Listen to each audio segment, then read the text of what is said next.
Hug. Johnson. Melton. Rowe. Bagley. Harding is absent. Mr. President.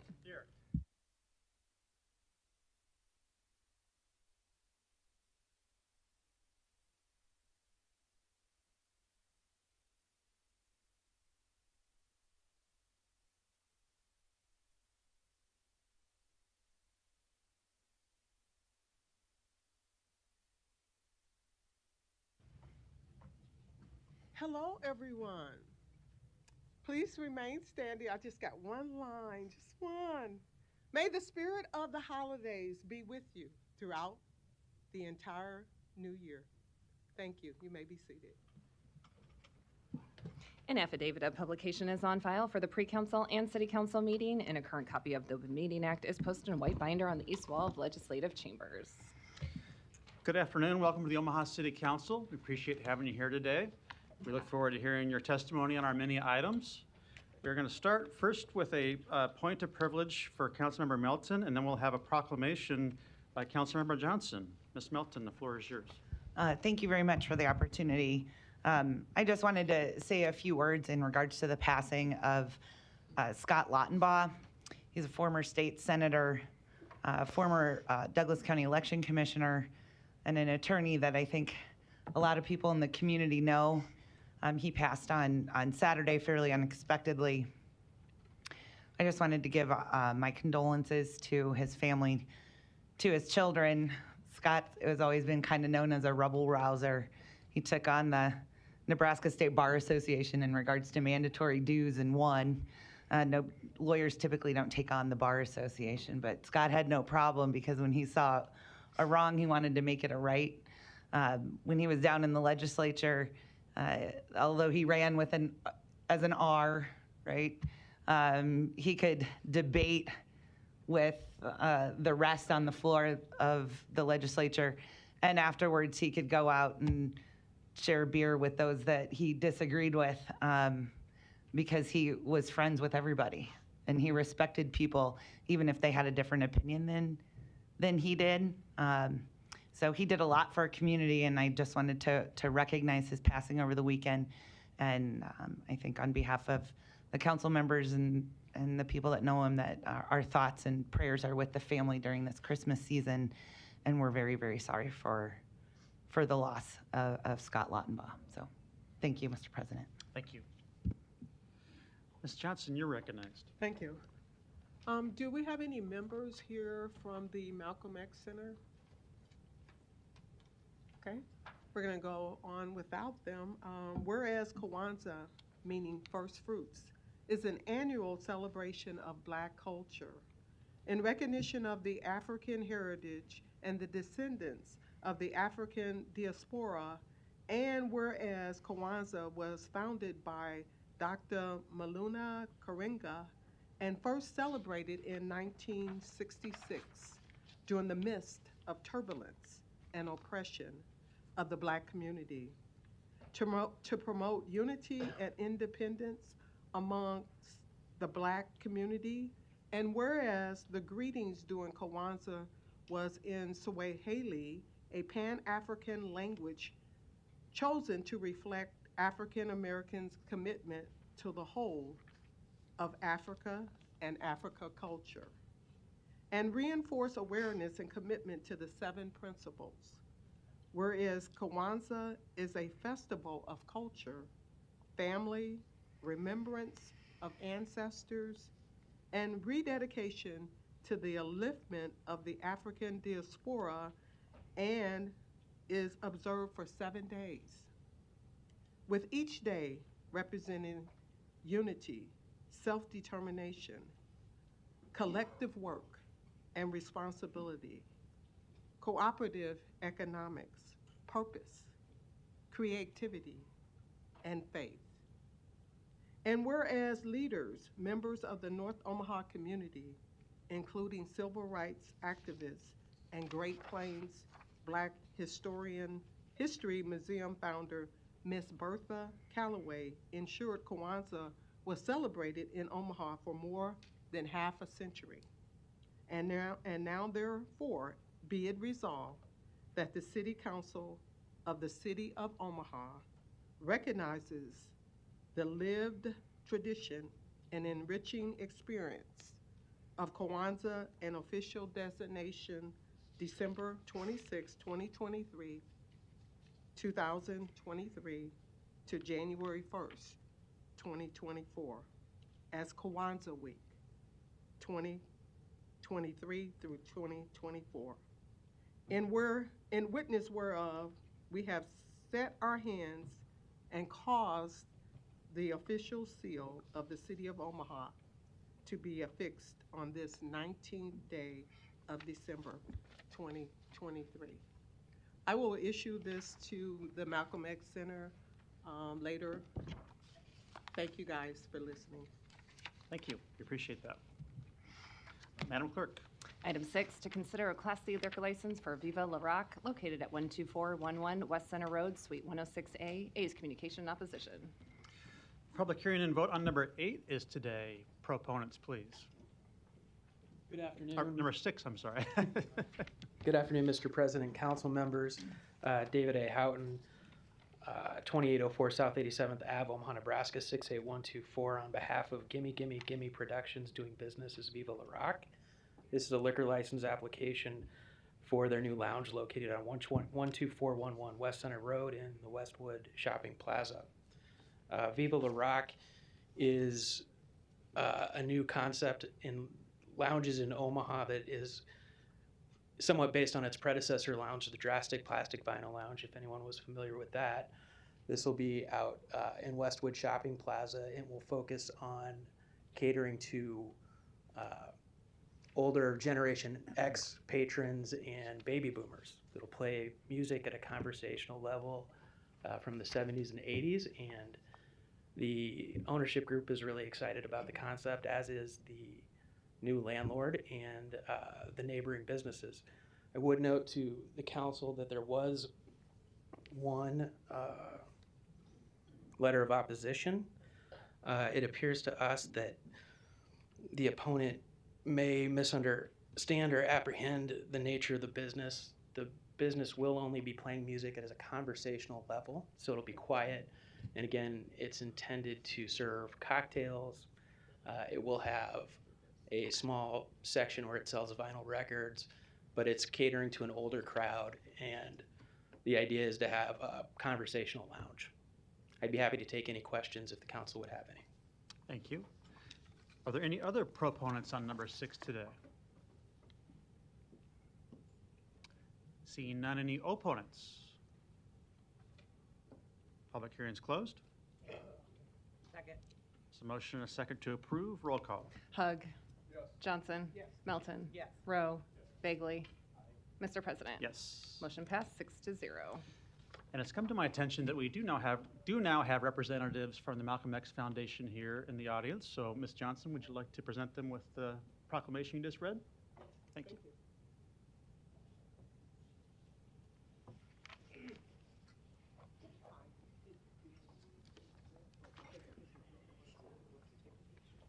And did you have any comments that you wanted to say? Sure. My name is Shamari Huggins, longtime Omaha resident my whole life. Volunteer for the Malcolm X Memorial Foundation. Joanna LaFleur GK is the executive director.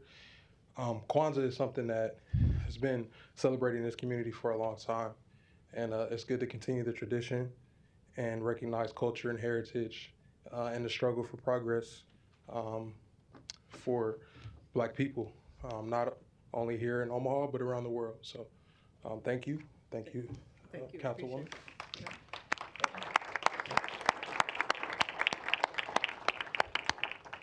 Thank you for being here. We appreciate it. Madam Clerk, items 7 and 8, please. Items 7 and 8 can be considered together for Walnut Hill Neighborhood Plan located at Decatur Street on the north, 36th and 38th Streets on the east, Izzard Street on the south, and Northwest Radial Highway on the west. Planning Board and Planning Department recommend approval. B is communications. Item 7 is an ordinance to approve an amendment to the land use element of the city's master plan. Item 8, a resolution to approve the Walnut Hill Neighborhood Plan. We'll take these two items together as a public hearing, but we'll have separate votes on number 7 and number 8. It was postponed from the November 14th meeting for this purpose, so the public hearing and vote on these items are today. Proponents, please, for numbers 7 and 8. Yes, good afternoon. Eric England from the Omaha Planning Department. Obviously, we went through this in great discussion about a month ago. I'd just like to recap briefly just kind of the process and what's led us up to this point, but I'll be brief. So this dates back to about 2021 and led by InCommon along with other neighborhood partners. I won't speak to their engagement, but basically I'll fast forward to early in 2023, March of this year, for when InCommon and their partners in Spark came and met with city staff. So that included members of the Planning, Parks, and Public Works Department as far as their proposal for this neighborhood plan.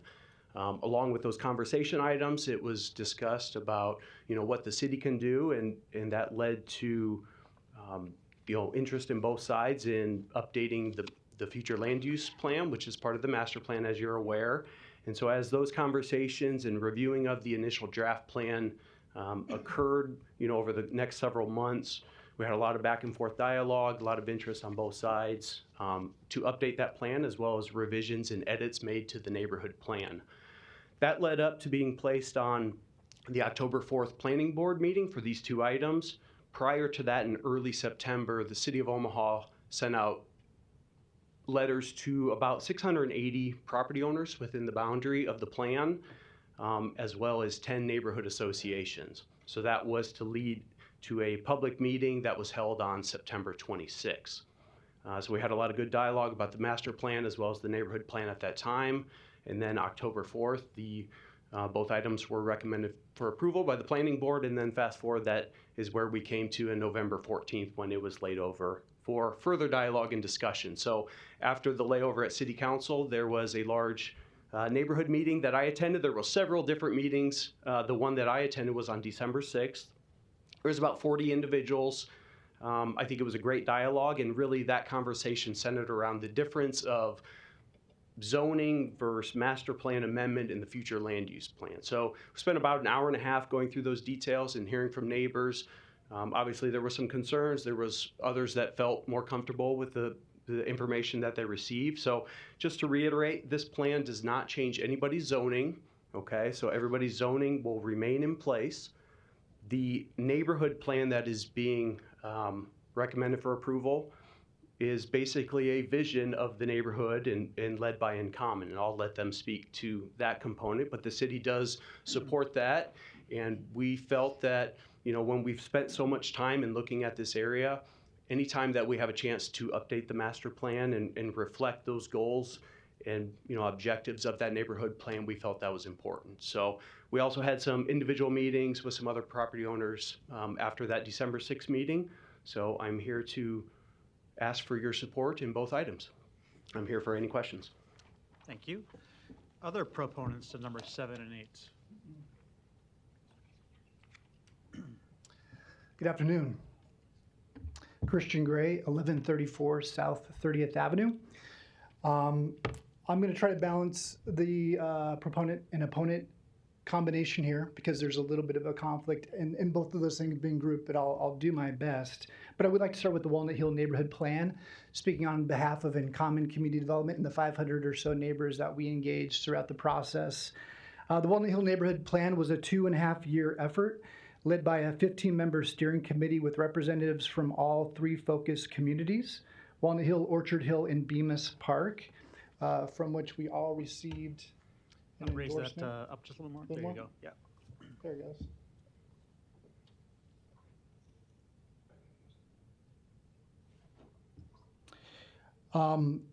Over 500 individuals were engaged through a process involved in 9 targeted strategies ranging from door-to-door surveys to public meetings to school events at Walnut Hill Elementary. It's a little bit much for this one screen, but you can zoom out on the top. Okay, perfect. The numbers on the left are the number of individuals estimated or calculated to be at each of those engagement events. This plan simply but importantly articulates a common vision for the area. It's not prescriptive. nor does it include the proposed future land use plan, other than providing it as a reference in the background section of the plan.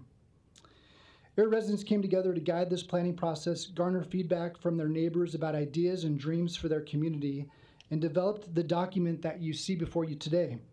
I, along with the hundreds of neighbors involved, thank you for your support in advance.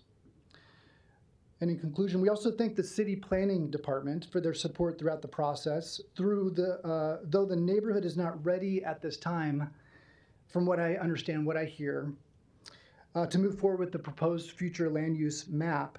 That map and this plan have the potential to be strong, mutually reinforcing documents in the future, and we look forward to continued efforts in partnering together to develop a future land use map that meets the goals of all residents. So in summation, myself, Christian Gray, and InComm Community Development, we are in support and proponents of the Walnut Hill Neighborhood Plan, which is, I think, Part B of the agenda item, but we'd like to see a little bit more work done in partnering with and getting neighbors on the same page with the future land use map before that becomes official. Thank you. Thank you. Other proponents?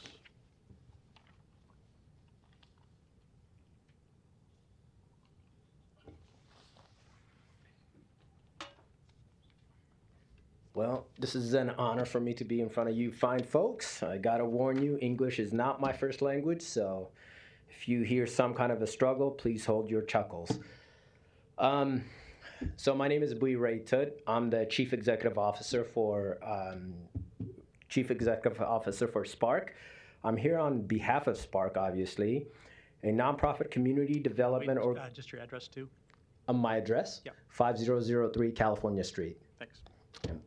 I don't know the procedures here, so sorry about that. Doing fine. All right. It's to help, or our mission is to help profoundly transform de-invested neighborhoods into prosperous and thriving communities. I would like to offer my support for the City Council's passage of the Walnut Hill Neighborhood Plan.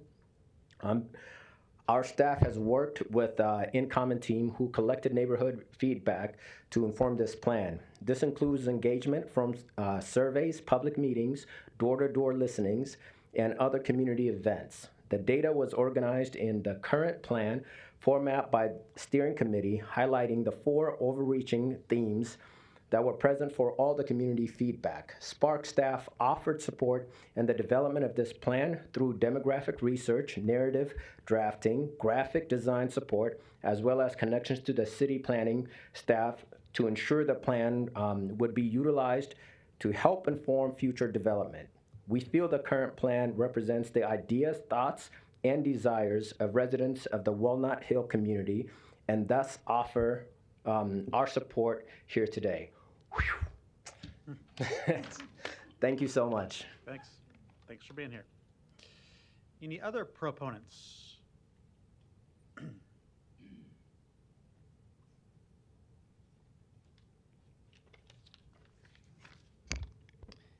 Good afternoon, council members. My name is Ismail. I live in the Orchard Hill, 1916 North 36th Street. I'm here in support of the Walnut Hill Neighborhood Plan. I have been with InComm for almost 2 years right now, and before joining InComm, I have worked with my colleague Gabe, who is not with the organization anymore. But we have been doing a lot of door-to-door surveys, listening projects, also social capital surveys, and also giving out a lot of flyers, phone calls, text messages to invite a lot of neighbors to the community so we can talk about more planning and just to meet our neighbors. We've also went to the Walnut Hill Elementary School to kind of give the vision board to the parents and also the children who were also in favor of the sports center. At Walnut Hill, we really do not have a lot of sports centers like basketball or indoor soccer, who I know a lot of kids live in that area. So they've showed their support for these sports areas and all these other neighborhood beautifications. We have a lot of artists in our neighborhood. Also, we've had a lot of people who wanted to paint some murals and stuff like that. And my job with InComm, I'm the community engagement coordinator. My job is to get the neighbors to come to the centers, or we sit down with them face to face, make sure that we're doing all these door knocking, phone calls and text messages. And I'm here to speak about the outreach that was done from In Common. And I would like to say that we've had a lot of people that did not want to engage with us, have any communication with us, and we also had people who showed up and had conversations with us. And I'm here in support for the Walnut Hill Neighborhood Plan. Thank you. Okay, thank you. Other proponents? Seeing none, we'll move to opponents. Hello all, I'm Carla Okrina, 1316 North 42nd Street, Omaha. And first off, I want to say thank you to all of you for being here and listening to this. And Eric England and Mariana Floral came and met with us, and I want to thank them. It was very informative. They did a wonderful job.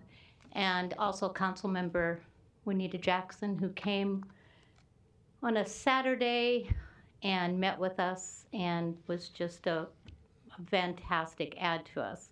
That being said, with all the additional information that I've gathered, my feeling is that I still am in opposition to the future land use map.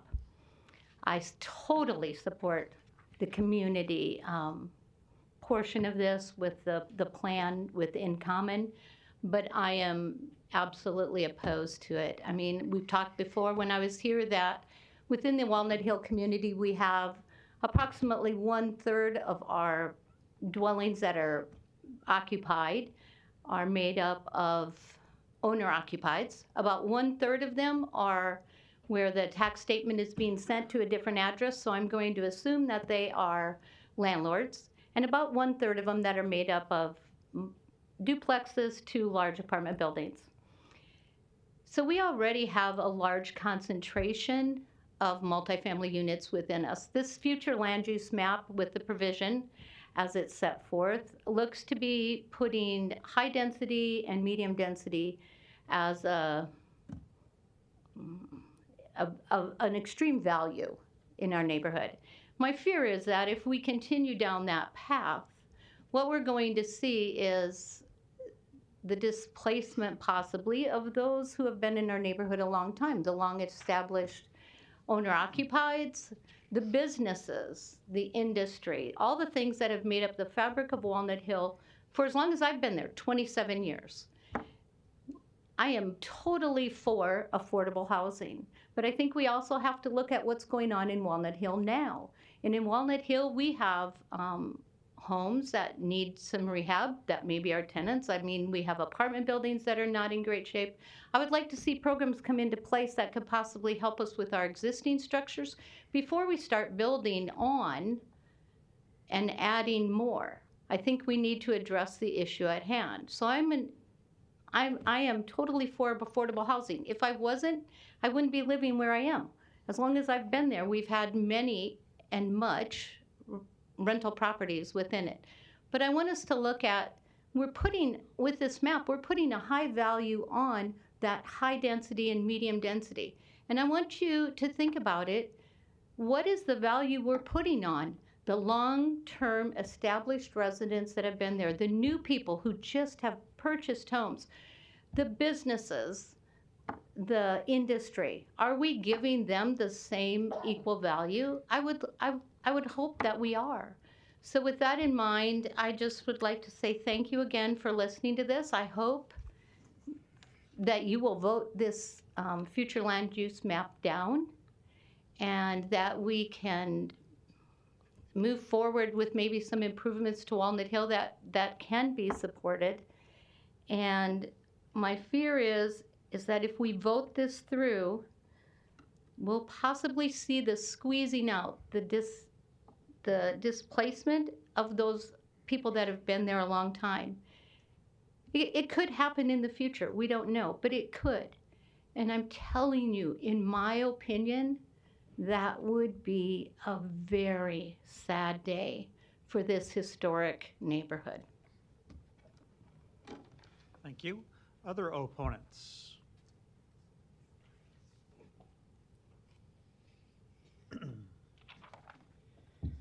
Luis Jimenez, 2709 Dewey Avenue.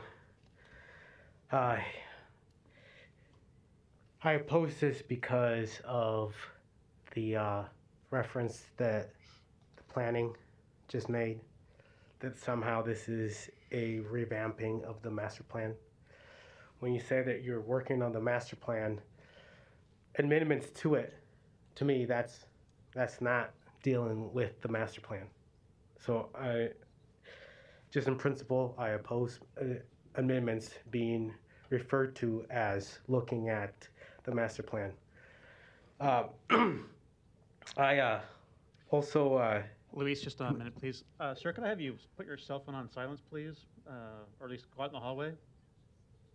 Thank you. Continue. Okay. I also am concerned about the type of housing that will come into the area. I think that you are yet to decide what affordable housing is. And I think that any future development in this area should reflect the need for affordable housing. Also, I do appreciate, though, that the commercial zoning is there, like expansion of the commercial zoning. That's a positive, but I think that maybe this needs to be more convincing to the community that's there. Thank you. Thanks. Other opponents?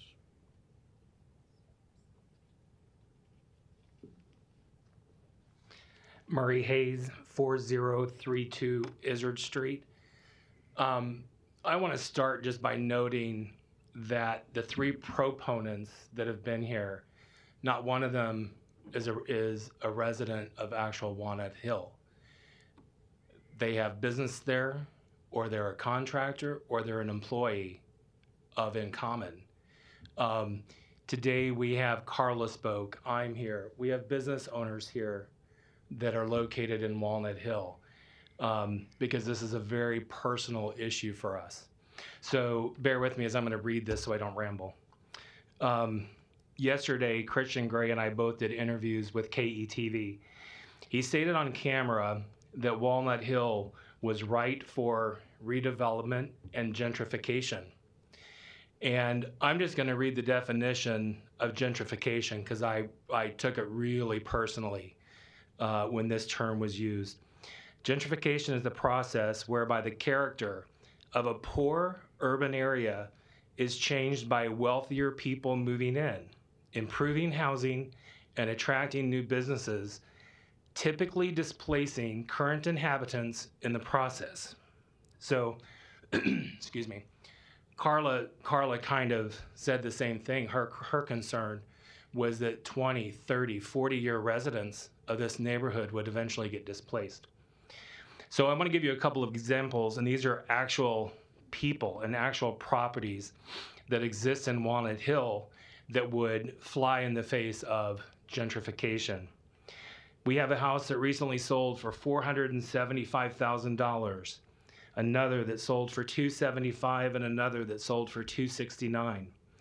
We have a family in our neighborhood that owns oil wells. We have another family with a net worth of over $2 million. We have another family who earns 6 figures and another family with attorneys in it. A lot of these families and businesses can certainly afford to live elsewhere, but they don't. Families live there. I've been there 23 years, 30 years, 40 years. There's families who brother and sister live 2 blocks apart. Brothers live 2 blocks apart. Parents and daughter live 3 blocks apart. Walnut Hill is an amazing neighborhood. Walnut Hill, we also have families that live paycheck to paycheck and are able to keep a roof over their head only with assistance. But our neighborhood is thriving, and we know that. Even though we have apartment buildings that are an issue and on the city's radar, they are being addressed. In Common has bought a lot of property in the city under the guise of offering affordable housing. Yet for Walnut Hill, and in Christian's own words, he wants to displace current residents through gentrification and redevelopment. Thank you. Thank you. Other opponents?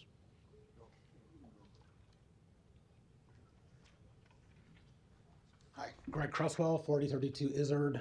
I am also a 30-year resident of Walnut Hill. I kind of want to just say that I love my neighborhood. I can live anywhere else, and I feel like this plan potentially will destroy this neighborhood, where we have multi-generations living blocks apart.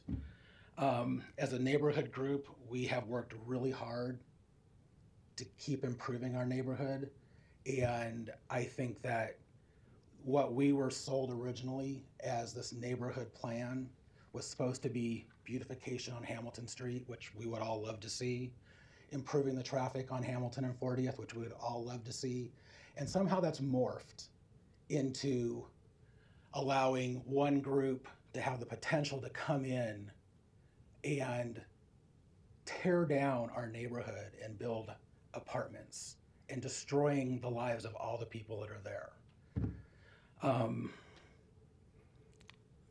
So I think that's about it. Okay. Thank you. Other opponents?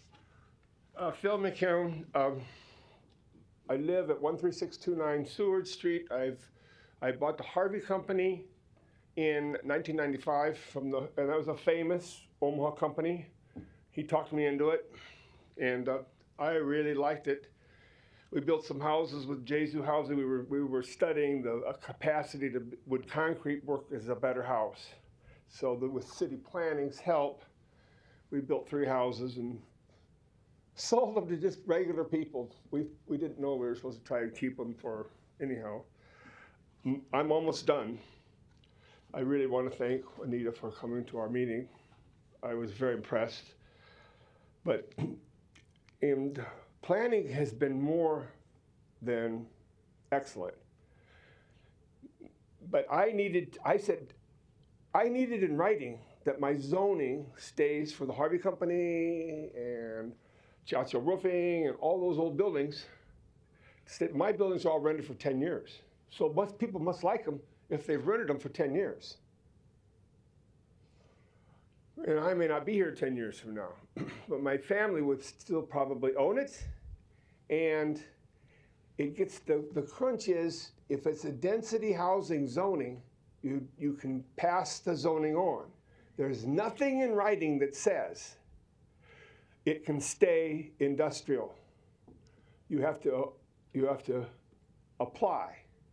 That's not the same at all as, if it's dense residential, and I'm done.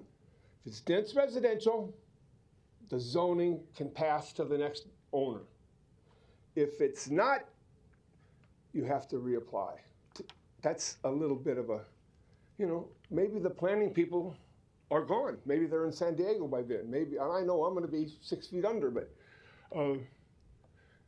happy holidays. Thank you. Thank you. Other opponents?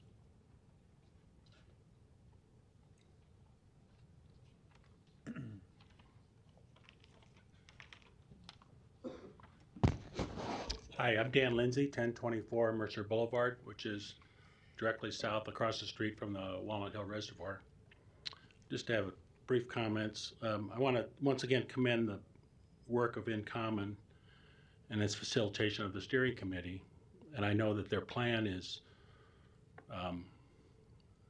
my view of it is it's aspirational and wants the best for the neighborhood, I think. And then the amendment to the master plan kind of gives that some teeth down the road. And but my main reason here today is the inclusion of the Walnut Hill Reservoir in this amendment to the master plan. The reservoir, as you all know, is a 16-acre parcel of land with 10 acres being made available for development on land that served as a reservoir for over 140 years. As a neighborhood grew up around it, including my home directly across the street, built in 1886. I guess my thoughts have changed on this as I've sat and listened to some of my neighbors to the west. The industrial buildings along the old railroad, a question I have, would apartments be better? But it's far enough away from my home that it's not really for me to say. So I don't really I don't take a position on that at all, but I also want to acknowledge that the reservoir plays a part in the specific intersection of 40th and Hamilton, and the objective is, to make Hamilton's business corridor better. But this doesn't change the fact that the reservoir itself, it's 10 acres, 16 acres, deserves its own due process and separate vetting with a community discussion. Development of the Walnut Hill Reservoir in the heart of the neighborhood is a major issue, and I want to emphasize this. I think it's a distraction to the overall conversation of what's trying to be accomplished in this neighborhood, because it is such a 800-pound gorilla that is there's four sides to the reservoir, and it really is deserving of a separate discussion. And then finally I want to say that if you must vote on this plan today, I ask that you amend the plan to not include the 16-acre Walnut Hill Reservoir site, to give the community that had a major role in making this property desirable to have their voice heard. Thank you. Thank you. Other opponents?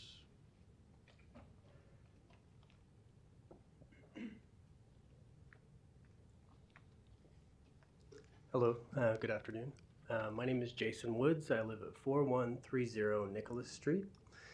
And today I am here to oppose the item 7 of the Walnut Hill Neighborhood Plan. Again, that's item 7, which is the ordinance to approve the amendment for the land use element. I have somewhat of the same concerns as Carla, who previously spoke, and concerning the current future land use map. Where my house sits, I sit right next to the light industrial area, and this is a purely selfish reason to begin with, is that I like the light industrial area the way it is. I like all of the jobs that are currently being created with the pallet company, with the construction companies, and I like that at 5 o'clock every day, it's quiet. And on weekends, it's even further quiet. And I really enjoy the idea that the possibility that there are individuals who work at those companies, those light industrial companies, are able to live in this neighborhood. That's very unique. And even though the future land use plan does not change zoning, current zoning, from what I have gathered, it will make it easier to change future zoning if a person buys a certain property that's being sold. And again, a very selfish reason, I don't want to see a 2 to 4 story apartment complex right next to my home. And however, item 8, the Walnut Hill Neighborhood Plan, that's fine. That is a vision that InCommon is trying to create. And a vision is needed in a neighborhood, such as beautification, such as street maintenance. But at this time, the future land use plan I cannot accept. And as a taxpayer who lives within this neighborhood, I hope you give that some credence, along with everyone else who speaks here today who lives in the neighborhood. And thank you so much for your time. I appreciate it. Thank you. Any other opponents today? Sean Cresswell, 4026 Lafayette. I just wanted to say that I oppose the amendment to the future land use map, and I'm in favor of the plan, the Walnut Hill plan. And I appreciate your time. Thank you. Thank you. Other opponents? Hi, Mary Minturn, 3416 Hawthorne Avenue in the Bemis Park neighborhood. I do want to thank Christian Gray, Eric England of the Planning Department, and Councilwoman Juanita Johnson to coming to meetings and discussing both of these issues with us. They were very effective in answering a lot of questions, and I'll go on to say that I agree with all opposition that has been presented so far for the reasons that were presented by them. I also do want to say that I just don't think that In Common was totally transparent when they started to have meetings with community members. We have found out recently just from some television interviews that they're also a development company. So I question whether that might be sort of a motive for presenting this neighborhood plan. I'm not against the ideas in it. Some of them are wonderful, and I've talked with MUD about possibly, if they ever move the land, is to work with, let us neighborhoods work with the city to create a community recreation area, which a lot of the facilities that we would put there are in the neighborhood plan. So I think, it'd be great if In Common would work with us to maybe make something like that happen to further their plan. I'm not real thrilled about their possible motive of development in our neighborhoods. Thank you. Thank you. Any other opponents on number 7 and 8?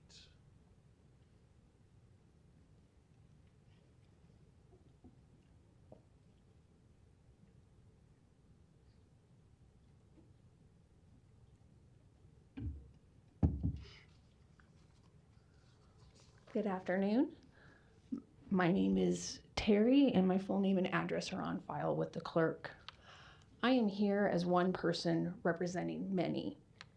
Many of my neighbors are not in attendance today due to PTO and child care restrictions, as was the situation with the planning board meeting. I am presenting the consensus of many voices, so this may be lengthy, but I promise it will still be streamlined compared to having a dozen individual testimonies. The documents provided to you have much greater detail, and I hope that you will take the time to review those. I will just be presenting an abridged version today. I would first like to extend our thanks to the council for the extension that you provided us last month. During this time, the neighborhoods were able to meet with the planning department, as previously mentioned, which was very informative for both the residents as well as members of the planning department. I will touch upon this more in just a moment. We also appreciate Councilmember Johnson's time with us. Thank you. The area being discussed today directly affects primarily 3 different neighborhood associations: Orchard Hill, Venus Park, and Walnut Hill. These neighborhoods are often partnered together and are very tightly knit. Bemis Park Citizen Patrol also patrols Walnut Hill. Walnut Hill and Orchard Hill partner with the City of Omaha Public Works Department every spring and fall to host a site for their spring and fall cleanups. We have a wonderful relationship with our adjacent commercial business owners. John and Mary at the 40th Street Theater have created a beautiful venue for celebrations and to bring local artists together, and they provide meeting space for the neighbors. On spring and fall cleanups, Pocket organizes his staff to run trucks and trailers throughout the alleys to pick up all the debris and bulky items that have been dumped and would continue to just deteriorate and promote further dumping. Phil with Daedalus has provided a skid steer and commercial roll-off dumpsters when the neighbors had to mobilize to clean up after one of the slumlords in the neighborhood had let the exterior of the apartment complex become unsanitary and unsafe. We support our commercial and industrial partners, and we want them to thrive. We want to be very clear about that. We have had our struggles, but I am grateful to live in this area, and I am happy to say I have been in my forever home for now almost 20 years. I would first like to speak on the Walnut Hill Plan. This plan is the culmination of many hours of effort and discussion contributed by the steering committee, volunteers, residents, and in-common staff. It describes the diversity and the pride that the residents take in their local community, and I think you've heard that many times today already. The 4 key themes of the neighborhood plan are 1, enhancing green spaces and public spaces, 2, preserving neighborhood beauty and historic buildings, 3, increase connectivity and transportation, 4, to maintain and build our history and our culture. The neighbors are in agreement with these 4 themes being prioritized. As far as some of the specifics in this final plan, we were recently able to share some clarifications with the planning department. During our discussion, the planning department did indicate that they were under the false impression that In Common was representing the neighborhood associations as our elected or nominated voice. This is in addition to the following clarifications and discrepancies we also wanted to share with you. There are several listed in your copies, but I'm just going to read a few points. The steering committee spent the time providing input and formulating ways to accomplish the realization of the 4 themes, but they were never provided a draft of the actual plan that had already been discussed with the city until the community meeting that was held in September, 1 week before it went to the planning board. Input and adjustments were not an option at this point, as they were already on the agendas for both the planning board and the city council. Secondly, 4 steering committee members have confirmed that despite asking several times during the brainstorming meetings how this plan was going to be used, move forward, with no concrete answer ever being provided, it was all very theoretical that this was just going to be done so that the city had our wishes on basically on file in case somebody wanted to come in. Very similar to the charrette that was done many years ago for potential development of the MUD reservoir. But then they were not informed that there was an actual formalized rough draft that was going to be used to initiate the conversations with the city. Progress updates from in-common meetings with the city were not shared with the neighborhood associations, the steering committee members, or the residents until just the past couple of months, as I had previously mentioned. As for the endorsements, hopefully this shows, I'm not sure. Can you see that, hopefully? Yeah. As for the endorsements, I just want to point out a couple things that might be a little bit misleading. First of all, the Walnut Hill Association never verbally or in writing gave an official endorsement, as the board members did not vote to do so. The Bemis Park president gave in common approval with the thought that the potential ARPA funds available would benefit the neighborhood. But Bemis Park Neighborhood Association's board also did not vote to endorse this plan. You will also notice that Orchard Hill Neighborhood Association is not even listed among these endorsements. In reading through the minutes of the meetings between In Common and members of the city staff, In Common was referred to as Walnut Hill. In Common was never tasked or elected to speak or represent as Walnut Hill in any capacity. And again, these meetings were not known about by residents or the elected neighborhood representatives. Full disclosure, there was a public records request provided to the neighborhood leaders. We saw that there was agenda items back from May 23rd of 23 saying from different neighborhood department or different city departments saying, go back to Walnut Hill neighborhood and ask it and get these clarifications. It didn't happen. There was a lot of engagement overall initially, and In Common deserves praise for that. They do. And it was well documented, and probably in part to gain favor for the types of discussions that we're having today. But once the plan was being proposed to the city and adjustments were being suggested by the city, the impacted neighborhoods were left in the dark. Please remember the neighborhoods were not shown the completed draft that was being proposed. It was crickets for months. The neighborhoods were very caught off guard with the neighborhood plan suddenly being intertwined with an amendment to the land use map. This all of a sudden became part of this plan. The steering committee was never shown a plan like this or even mentioned that a plan like this would be included, or a map like this would be included. In the interest, I mentioned we had full disclosure. It was very clear that InCommon was working towards a development plan for their own interest from day one. That first meeting that was held in March with the city was referenced as a pre-development meeting. And the updated land use map was referenced at that point in time as well. The future land use map represents their interests and not necessarily the neighborhoods. The neighborhoods weren't aware that this map was going to be part of this. Therefore, it was disingenuous of them to say that they represent the Walnut Hill or other adjacent neighborhoods. This is a pet project for them and for their ancillary business activities. The planning department never verified with the community whether or not InCommon was chosen to represent their interests.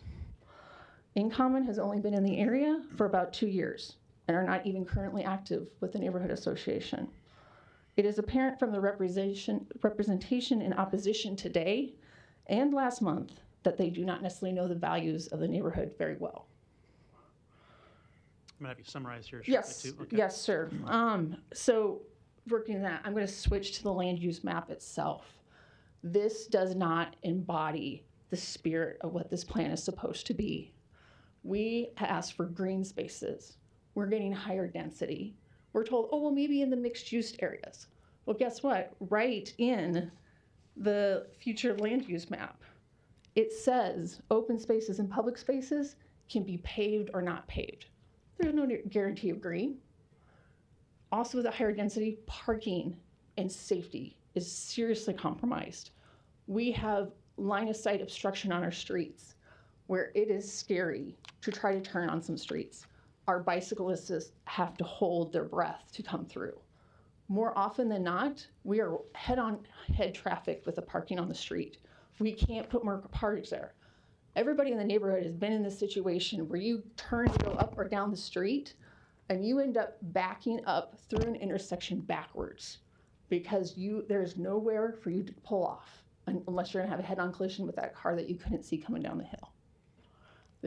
We're talking safety and green space and enjoyment of our things that are not being embodied in this future land use map. And that was part of our 4 themes.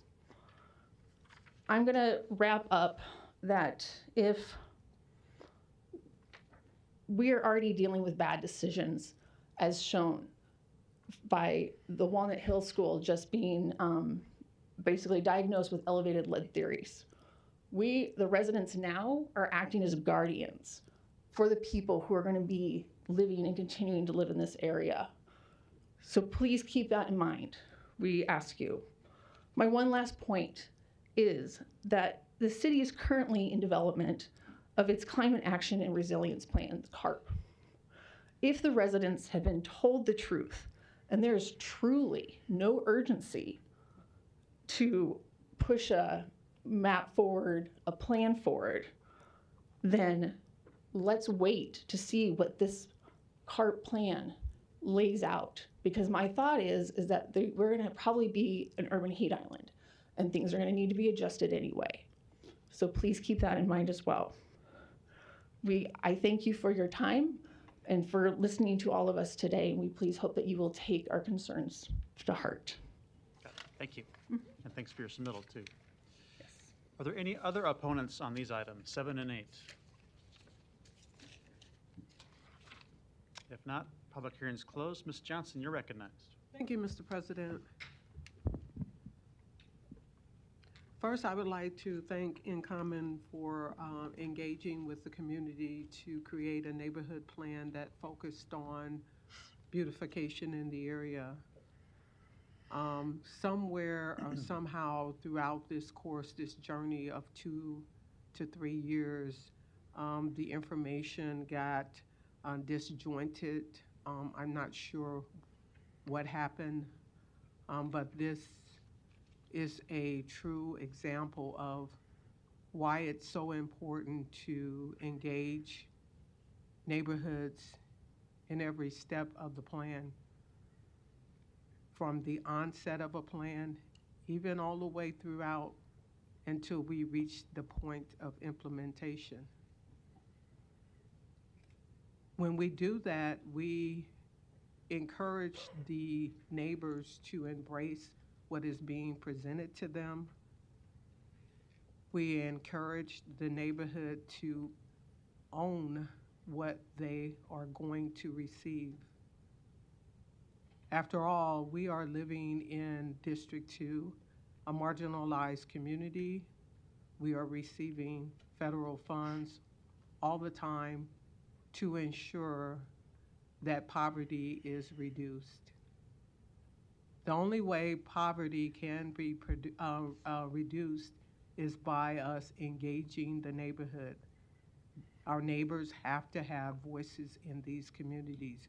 Otherwise, we are throwing money after something that will never, ever be repaired. Is it our goal to help those in poverty?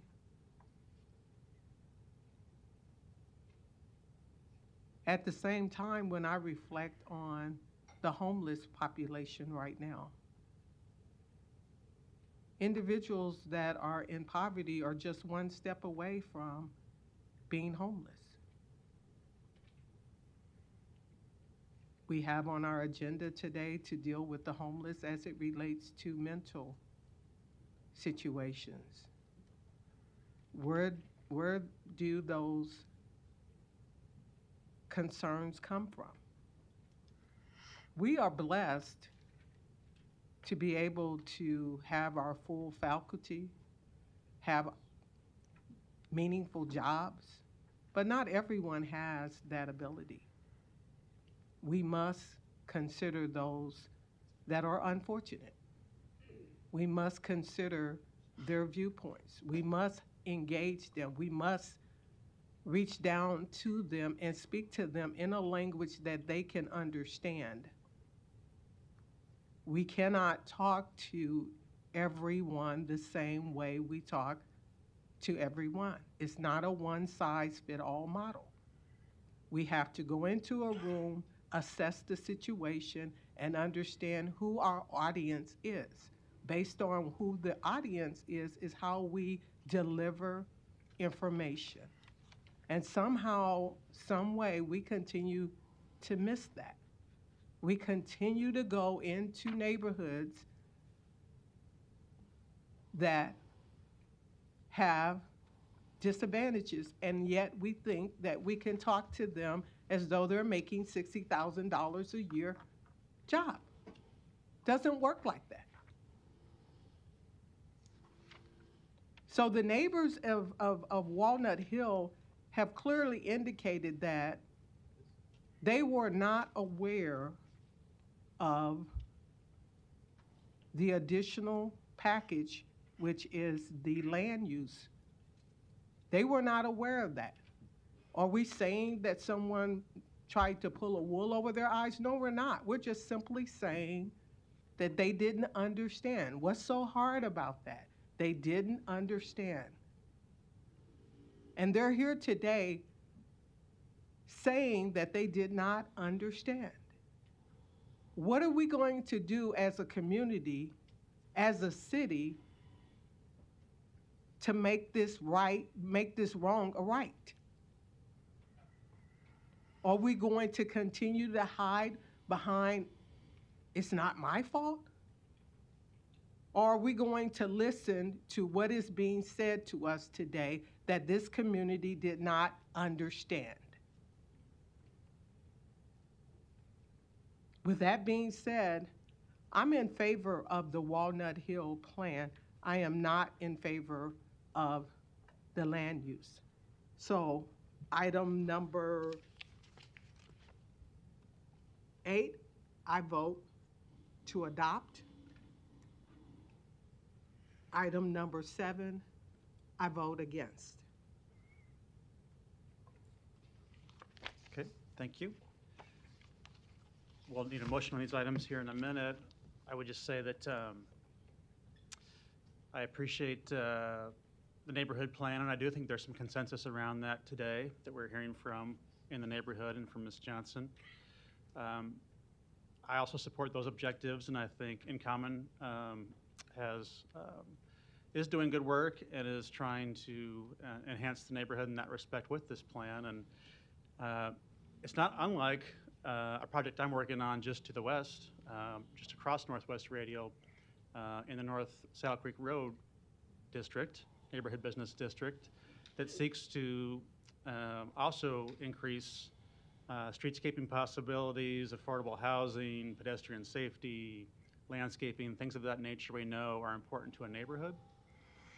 But we are seeing a lot of confusion around number 7, as Ms. Johnson noted, the land use element. And I know there's a relationship between the two, and as planning stated up front, there is no zoning implication to either item. I think that can't be repeated enough today. But I agree, when there's this much consternation from a neighborhood about a land use element, that's something we need to listen to. Mr. Fanslau, I think I want to ask you one question about the reservoir. That's always been a huge point of sensitivity in this area. And as a testifier observed, that is somewhat the elephant in the room. And that is included in the land use element here. And I think that is a big part of this consternation that I'm sensing. So we talked about that property this morning a little bit, and I just wanted to, I guess, repeat our conversation for those that are here today. The question I asked you was, are we aware of anything new with that property, or what is the current status of that property, or any kind of change to its current status? Yeah, so Dave Fanslau, City Planning. The property's owned by MUD. We know of no plans for that property. I stated in pre-council this morning that, throughout the years, handful or more years, people have asked us questions about it, but we don't have any development proposals planned, or nothing has been brought to us. I will note, since I do have the mic, and we're talking about the Walnut Hill plan, or the Walnut, the reservoir is, one person said that they supported the plan because their wishes were on file. I'll note that on page 7 in the plan is a proposed land use map that is in the plan, not part of the master plan amendment, that mirrors what we were going to do with the land use plan as far as the master plan goes. And that includes the industrial areas being maybe future multifamily. And it also includes the commercial district of an expanded commercial district that would include the reservoir area. Again, that map in the plan mirrors what we were going to do with the future land use plan. With one exception, all the single family residential in the area in the plan's future land use plan is shown as medium density. We were going to keep ours as low density.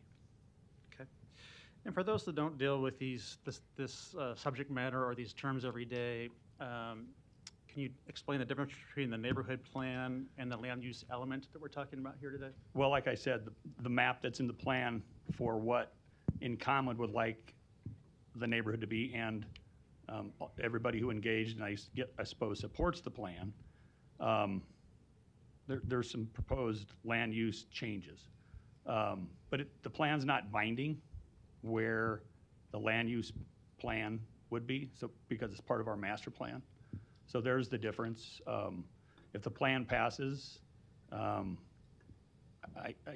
it's a plan, but it's non-binding, and maybe that's why people are comfortable with it. I'm just assuming that maybe they're comfortable with that, because I'm a little confused why a map in the plan is almost exactly what we were proposing with the future land use plan. Again, alongside and working with In Common.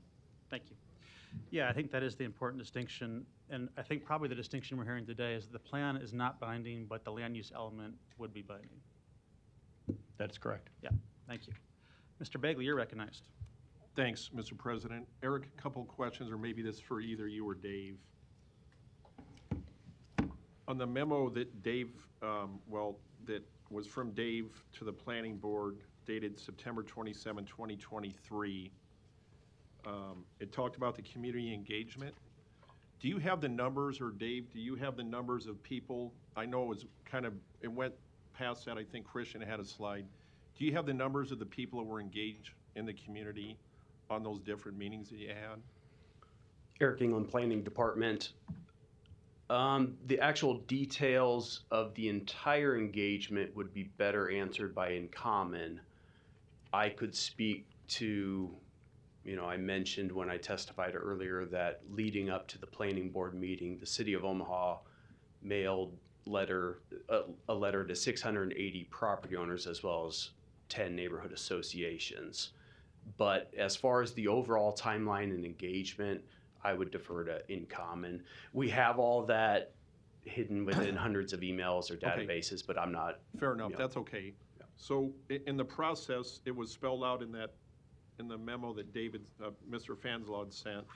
So it talked about door to door, it says 200 neighbors, some are 21, and it goes on and on and on. So Dave, I guess I'll ask you a couple questions if I can. Is this typical, would you have done anything different in this from the planning standpoint on the outreach that was done that's indicated in that memo to the planning board? No, I thought we did a very good job of community outreach and engaging the neighborhood. We wouldn't do anything different. Okay, and that included people from your department attending multiple, did they, I don't know this, Yes. I'm asking, did they attend multiple meetings with people in the community in the neighborhood? We attended neighborhood meetings. We entertained private meetings in our offices to answer questions for individual citizens. We sent out the notices for the planning board. We answered any email or phone call that came our way with questions about this plan. Okay, I appreciate that. Thanks, Dave. Christian, can you come down if you got a second?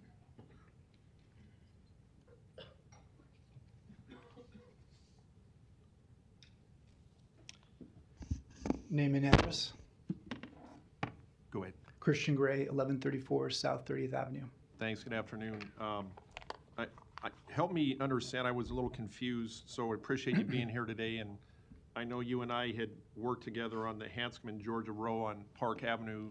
You guys did fine work down there. In respect to this, items, the two before us, I want to be clear what your position is on item number 7 for the land use map, and then number 8. Please, I just want to be clear because I know you and I had corresponded in some emails and talked before. Mm-hmm. First, give me your position on number 7. Mm-hmm. Are you in support of or against? That being the future land use map? Yes. I know this isn't probably an option. I'm in a position of layover, so if I had to pick opposition or support, I'd be in opposition at this date. Okay, so you're in opposition number 7, Yes. which is a land use. Number 8 for the neighborhood plan. What's your position on that? In support. So you're against number 7 and in support of number 8. Can I ask you, did that change from when we had corresponded? You invited me to a neighborhood meeting that I couldn't attend. I think it was in sometime on September. You invited me September 9th. It was for the week after. Did something change on your position from then to now? I just want to be, if you can clear that up for me. Yeah, I mean, sort of counter, I think, in all due respect to Councilwoman Johnson's perspective of not hearing from the neighbors throughout this process. That's all we've been doing. So as we've heard, consternation as it's been put towards the future land use map, we thought it would be in the best interest of the neighborhood moving forward to take a position to support the neighbors in their position of delaying that. And just also, I think this might be helpful too. Is that going to come back on? So we've really enjoyed working with the planning department. Mr. Fanslow mentioned the map in the plan. It's actually under the current conditions, the background section. So the future land use component in the plan is a reference piece, not a component for approval or to push forward with the neighborhood plan. Okay. Can you go back to those 2 slides that you pulled up earlier and put that first one back up? The outreach one? Nope, the one before that. We'll get to that one. Sure. Oh, which one was it? The endorsement or the acknowledgements? Sure. Yes. So that was in the packet of the 39 pages. I just want to make sure the one that you have there is the endorsements page. Can you Yes. go to the top? Is the top, does it say the endorsements there? Okay. I just wanted to be sure of that because it was kind of, there were people that testified against. And I'm not pointing a finger at planning at all. This is just from September 23rd to the planning board. All those endorsements that are on there, I know I spoke to the general manager of the Papineau NRD. Their management was in support of this. The Walnut Hill Neighborhood Association and others have spoken in opposition or against. So things did change from September 23rd to now. Is that fair to say? Well, it's really important, and if we could go back in time and clean up this process, we would have completely separated the future land use map with the Walnut Hill Neighborhood Plan. When we began the Walnut Hill Neighborhood Plan in the spring of 2001, the future land use map wasn't even a twinkle in our eye. So we engaged this Walnut Hill Neighborhood Plan, and then the planning department approached us with an opportunity to communicate some of the goals for future land use, which we were happy to partner and to communicate to the neighborhood. But that's really where the Walnut Hill Neighborhood Plan took a hard right, was instead of it becoming an aspirational, non-binding document, it now had more teeth to it that the neighbors, from what we're hearing, were not ready for. So for us, speaking for In Common, these are two very separate documents. The Walnut Hill Neighborhood Plan and the future land use map, we only refer to the future land use map as part of the background section, so folks have all the data and information with what's happening in the neighborhood. Okay, and lastly, if you could go to that slide you had earlier, it showed the numbers of people that had attended meetings or that you had, okay. Yes. So it was a total of 500 people from the spring of 21 to, I guess, November. Yeah, I mean, of we 23. really got to work in the neighborhood. If there were some questions today, you'll largely find them, I think, from the Bemis Park neighborhood. The only part of the plan that overlaps with the Bemis Park neighborhood is the Walnut Hill Reservoir. So I think in terms of the Walnut Hill Neighborhood Association, I'm sure there's some that would object, but by and large, Walnut Hill, Orchard Hill, door to door, several meetings, involvement in the schools, exhausted really the neighborhood outreach. Okay, thanks. Mm-hmm. I know, I always appreciate the work that the planning department does working with any entity or group, and I think they spell out pretty good on all the outreach, and there's a lot of people from the city planning that were involved in this, so I think they did a fine job on the city's end.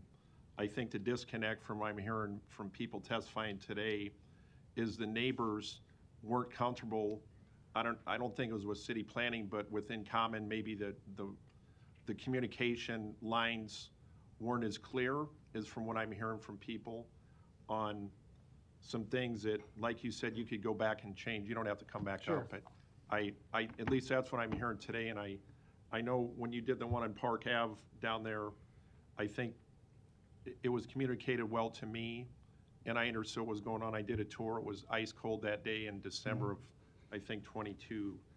But it just seems this one, and I appreciate you coming up and explaining your position, because early on I knew what it was, but then I got confused. And I'm glad you came today. You weren't at pre-council, but it helps you explaining that, at least for me here today. So Yeah. thanks. May I say one last thing too in relation to that? It'll be brief. We were happy to partner with the planning department. We were under the assumption, I think that's where some of the confusion is with some of the, especially the Bemis Park neighbors, in terms of us bringing in this proposed future land use map. We weren't quarterbacking the future land use map. In Common wasn't the quarterback for the future land use map. We were partnering in some ways and co-leading some meetings, but this in no way was In Common taking on the voice of the neighborhood or the responsibility for the planning department to bring this future land use map forward. And so, we are 110% about the Walnut Hill Neighborhood Plan. That's been our goal. That's been the start of our efforts. The future land use map was a convenient addition that the planning department decided to bring along in the process. that we were happy to include in the conversations, but clearly the neighborhood doesn't seem ready for that yet. Thanks. Mhm. Thanks, Mr. President. Thank you, Mr. Rowe. Thank you, Mr. President. Eric, do you have copies of the maps that you could put up on the screen by chance? Yes, of the proposed and the current land use map?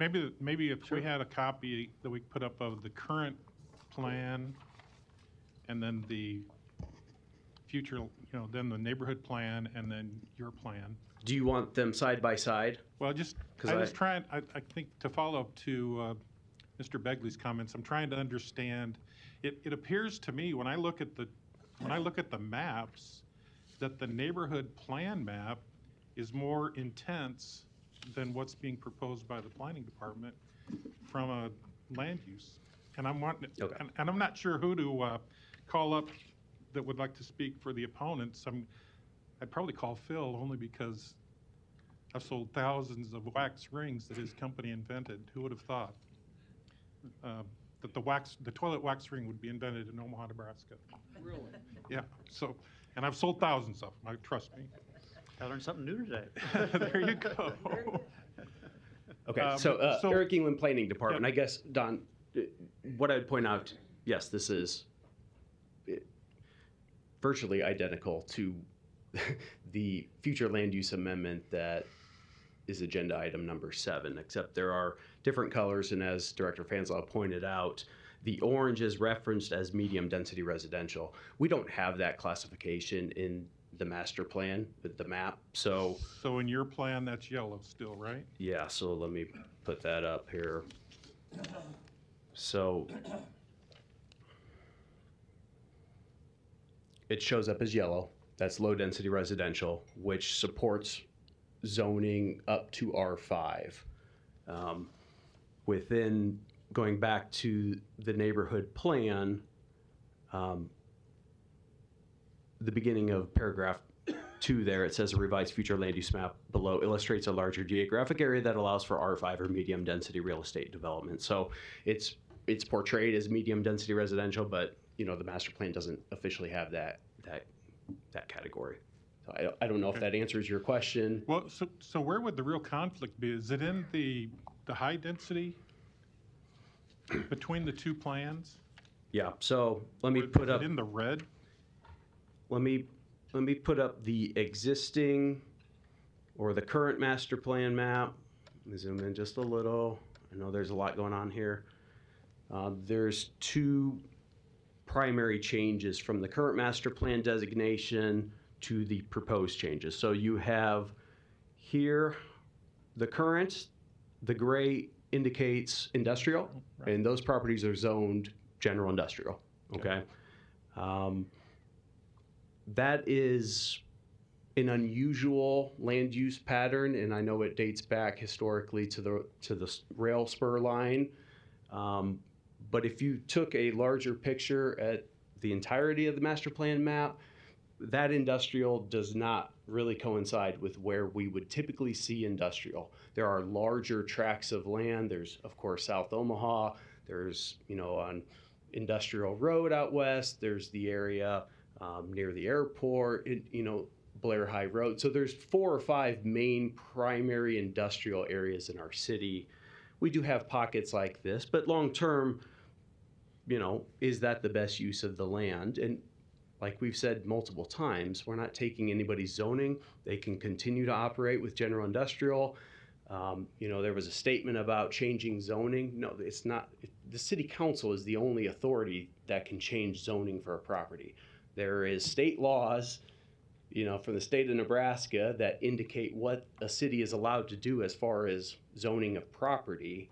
And then we also have our local ordinances and laws. And so there's not anything that anybody can change for zoning besides the city council. So I just wanted to clarify that. The second primary differing part is, of course, the MUD reservoir, which is shown in the current map as open space. Technically, it should probably be shown as civic because it's in institutional use, similar to what the Walnut Hill School is shown in blue there a little bit to the west. There have been ongoing conversations, I know for a number of years, but also for much of 2023 about the potential of redevelopment of that area. I don't want to speak for MUD, Obviously, it is under their ownership, but there's been a lot of conversations that involve them or other interested parties, and we felt that, you know, showing it as mixed use would be the most appropriate. And, you know, I guess the statement of, you know, there's this narrative that the city is choosing to do all this.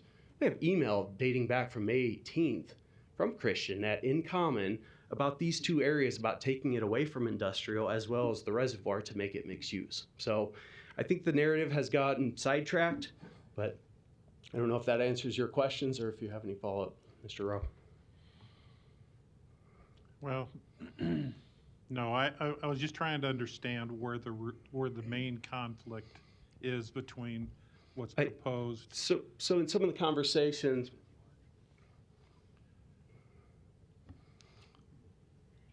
in some of, you know, the conversations in the meetings that we've had with neighbors, there was twofold. There was concern about the industrial properties, you know, making sure that they maintain their industrial zoning, and I think most of those questions were answered. But then there was also concern about just allowing multifamily housing potential in the future.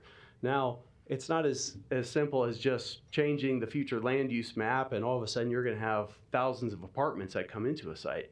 I mean, we would, at the planning department and public works and all those departments that are involved in pre-application meetings, we would have to meet with any interested parties, which there are none. We have not met with anybody. There are no hidden projects that are waiting to come down the road because of this plan, okay? I can say that. Now, does somebody come in next week? I have no idea. But we respond to developers and their requests for projects and whether it fits with the master plan currently or moving forward in the future. So that's a whole process, though, that would have to take place, you know, through planning board and city council. And changing the master plan is just one component of that. There would be, there would likely have to be a rezoning change that goes through those public hearings and ultimately is approved by this body. And that's the way it is today. I mean, somebody came with a project that's in that industrial park and wanted to do higher density housing, it would have to go through the planning department, planning board, and city council for approval, right? Absolutely. Right. Yeah. Okay. Okay. Thanks. I think I just wanted to try to understand better the comparison of the maps. Okay. Thank you. Ms. Johnson, you're recognized. All right. Did you need to come up? Only if you're asking to. Yes. Quickly, you saw the plan. You saw the repeat your name, drawings, sir? We've since '95 till now. Could you just repeat your name and address for the record, please? Oh, I'm sorry, Pete. Phil McKeown, Daedalus Construction, 4329 Lafayette. We think we've done pretty good. That land, that industrial land, is not like much industrial land blowing in the wind. It's well taken care of, pretty much, and it pays a lot of taxes. We talked about maybe $100,000 in taxes to $150,000 out of that area. So, and again, the issue is in 10 years' time, that's our worry, is that there's other businesses that, Boyd Jones Construction Company, people worry about you can't ever unload it. I paid $2 million in '95. If I can't keep it industrial, and like we've said, and that's, I think I should just leave it at that. It's been a long afternoon. Thank you. This question is for Eric. You mentioned that there were some communication within Common as it relates to the change in the land use. Was the neighborhood associations included in that communication that you had back and forth with In Common? Eric England, Planning Department. So no, so the correspondence from March pretty much up until the end of August, the city of Omaha was not dealing with anybody besides In Common and Spark. Okay. Okay. And so from what I heard when I was at the neighborhood meeting, this group were concerned that they were not included in those emails. There was emails going back and forth. The disconnect came because those emails were coming between InCommon and city planning, and the neighborhood associations feel as though they were not included in that back and forth discussion. And that's where the communication breakdown took place. The city of Omaha was under the understanding that that information was being taken back to the steering committee and the community. This would be like any other project. If somebody comes to meet with us, so in this situation, it was InCommon and Spark who met with city staff in March, we would continue dialogue with those entities, just as if this was a development project. We don't proactively reach out to neighborhood associations prior to any application or anything that's being placed on the planning board. So that would be customary with how we treat correspondence. So is it correct in saying that I understand that you don't do what you just described, but would it be also safe to say that had you included that in the steps, then there would not, the possibility of the neighborhoods being uninformed would have been eliminated, correct? Well, I guess I would say you heard from one of the testifiers that we were encouraging that correspondence to take place. So, you know, I guess, you know, it's unfortunate that they weren't being updated, you know, but I don't see that the city planning department was the best person to fill that void there.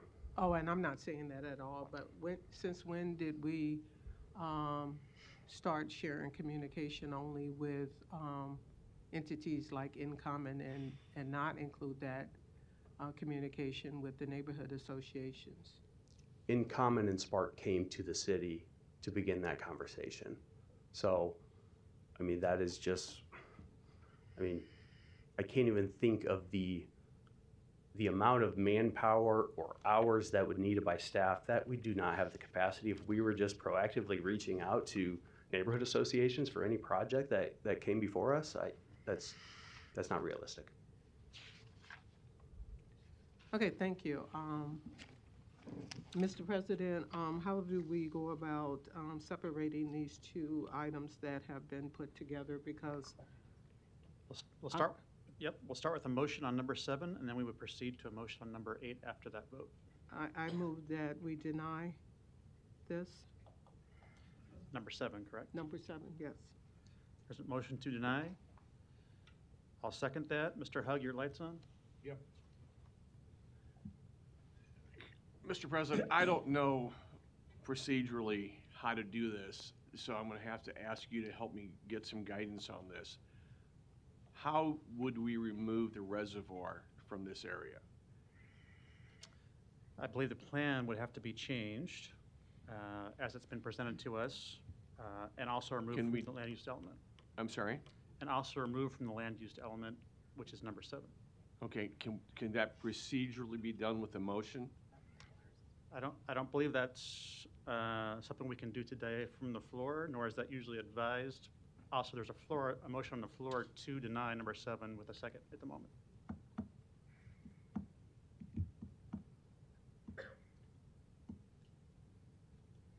Well, in my opinion, I think the reservoir should be removed. Metropolitan Utilities District is absent here today. There's nobody here from MED. I know they're not here. But it's my understanding that they don't have any immediate plans for what they're going to do with the reservoir.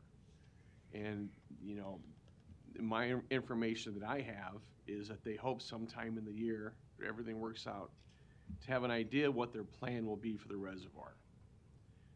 But if there's one organization that works seamlessly with the city, it's clearly Metropolitan Utilities District.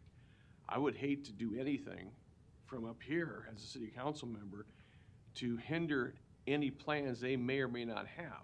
And we are talking about we are talking about something that is fairly historically significant. The reservoir's been there for 140 years. There's a lot of history there.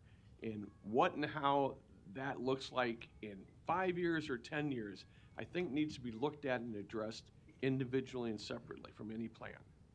Thank you. Thank you. Ms. Milton. Thank you. I guess I'm kind of looking at this from above, and we had people contact city planning who wanted to come up with a neighborhood plan. Our planning department, from both sides, both proponents and opponents, all I heard was your planning department and the people, Eric and Dave, were fabulous, whether we like this or not, thought the planning department did a fabulous job. But now the people that wanted this are now saying the people that wanted the city to help them with the neighborhood plan, number 8, now don't want number 7. And the city was just doing number 7 so that the plan in number 8 could be implemented. And now so now the people that wanted it actually don't want it.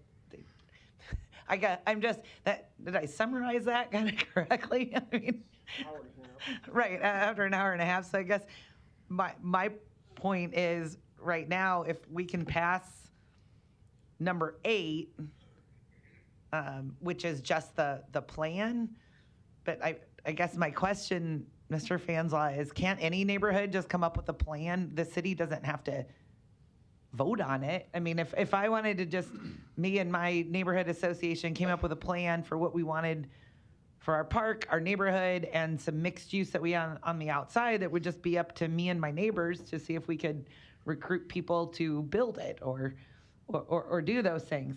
I mean, anybody can come up with a neighborhood plan. It doesn't have to be adopted by the city council. Is that correct? I would say that is correct, yes. Okay.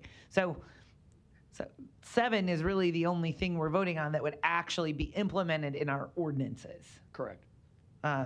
Number 8 is just saying, that's great, we like the plan the neighbors worked really hard on.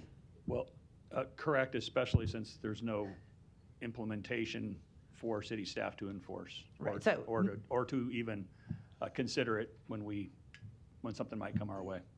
Okay, so we're just kind of spending a whole lot of time then talking about something. I mean, it sounds like nobody wants number 7, and planning did all this work to create number 7, but it's for those that now don't want it. I just want to say I really appreciate all the work, time, and effort that our planning department put into this.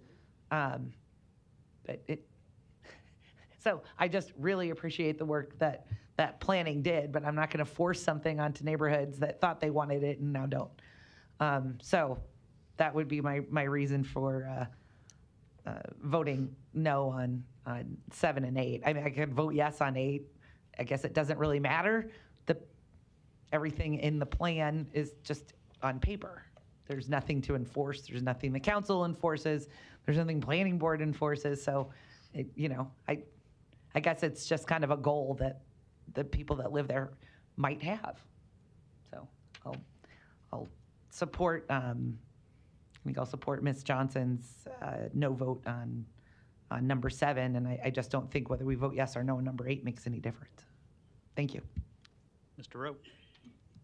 So if we vote to deny number 7 today, it seems to me that it's been miscommunication between the neighborhoods and planning. Is there a way that they can come back?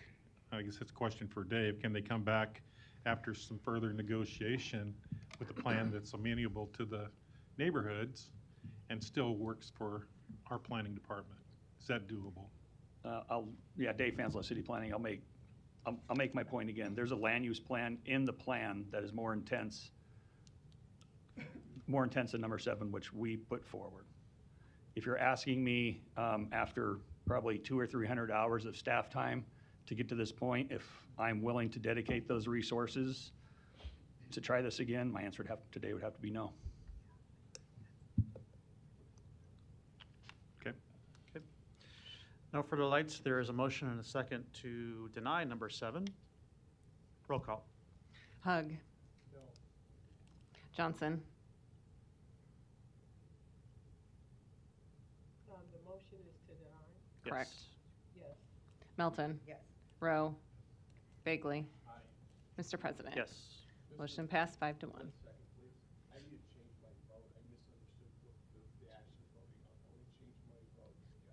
To yes, okay. Motion passed 6 to 0. Thank you for that clarification. I have a motion on number 8. A motion to accept. There's a motion to approve number 8. I'll second. No further lights. Roll call. Hug. Yes. Johnson. Melton. No. Rowe. Bagley. Mr. President. Yes. Motion passed 5 to 1. Thanks, everybody, for their testimony and for being here today.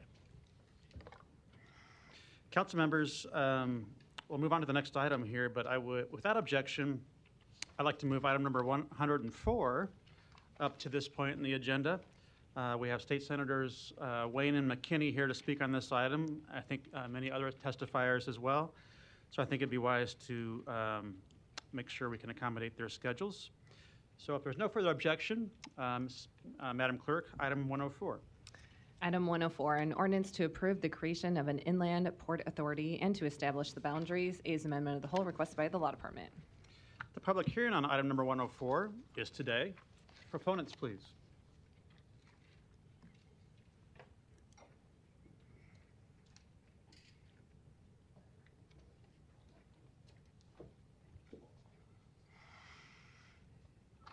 Good afternoon, Council. My name is Terrell McKinney, Senator representing District 11. I reside at 5319 North 30th Street. I am here in support of item number 104, primarily because there's a substantial amount of resources that are being placed in our community, and I believe that we need proper coordination to ensure that these funds are used in the best way and that it actually works for the community for years to come. My hope and thing in the back of my head is always that we got all this money, and 5 to 10 years from now, can we look back and say that it was used in the right way and it actually benefited the community? And that's why I support item 104 to establish a municipal an inland port authority to make sure that we have individuals within the city and in the community that are on the same accord to ensure that these projects get off the ground in the right way. Thank you. Thank you. Thanks for being here. Senator Wayne, welcome. Thank you. Thank you all for having me. My name is Justin Wayne, 8937 North 56th Avenue Circle, Omaha, Nebraska, 68152. I am supportive of action item 104. Primarily, it's the same reason Senator McKinney said. I initially passed this bill in 2017 for Western Nebraska. I came back the following year and actually brought in Omaha for this specific area. We did not initially plan to put funds there, but what we saw over the last 2 years with the amount of organizations and the money going into this area, it wasn't coordinated, and the city is looking at putting significant dollars in, that the state is putting dollars in, and you also have private companies putting dollars in, and coordinating that effort is going to be very hard if we don't figure out how to put an overall structure around it. And so I think this is the best way of putting that structure around to ensure that we have some common themes and some accountability and transparency in this process. So that's why I would ask for you to support and create the Inland Port Authority. Thank you. Any other proponents that want to speak?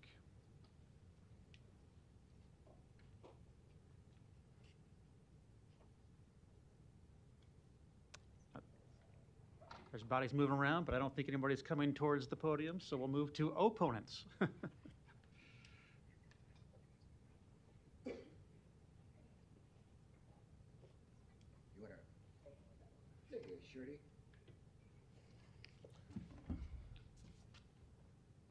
Donnie Johnson, the Johnson Question Foundation, North Omaha Concerned Citizen Foundation, and I told Mr. Justin Wayne, if he didn't run for Congress, I'm going to oppose everything he does. All right. Thank you. Other opponents? Anthony Cato, 2596 Crown Point Avenue.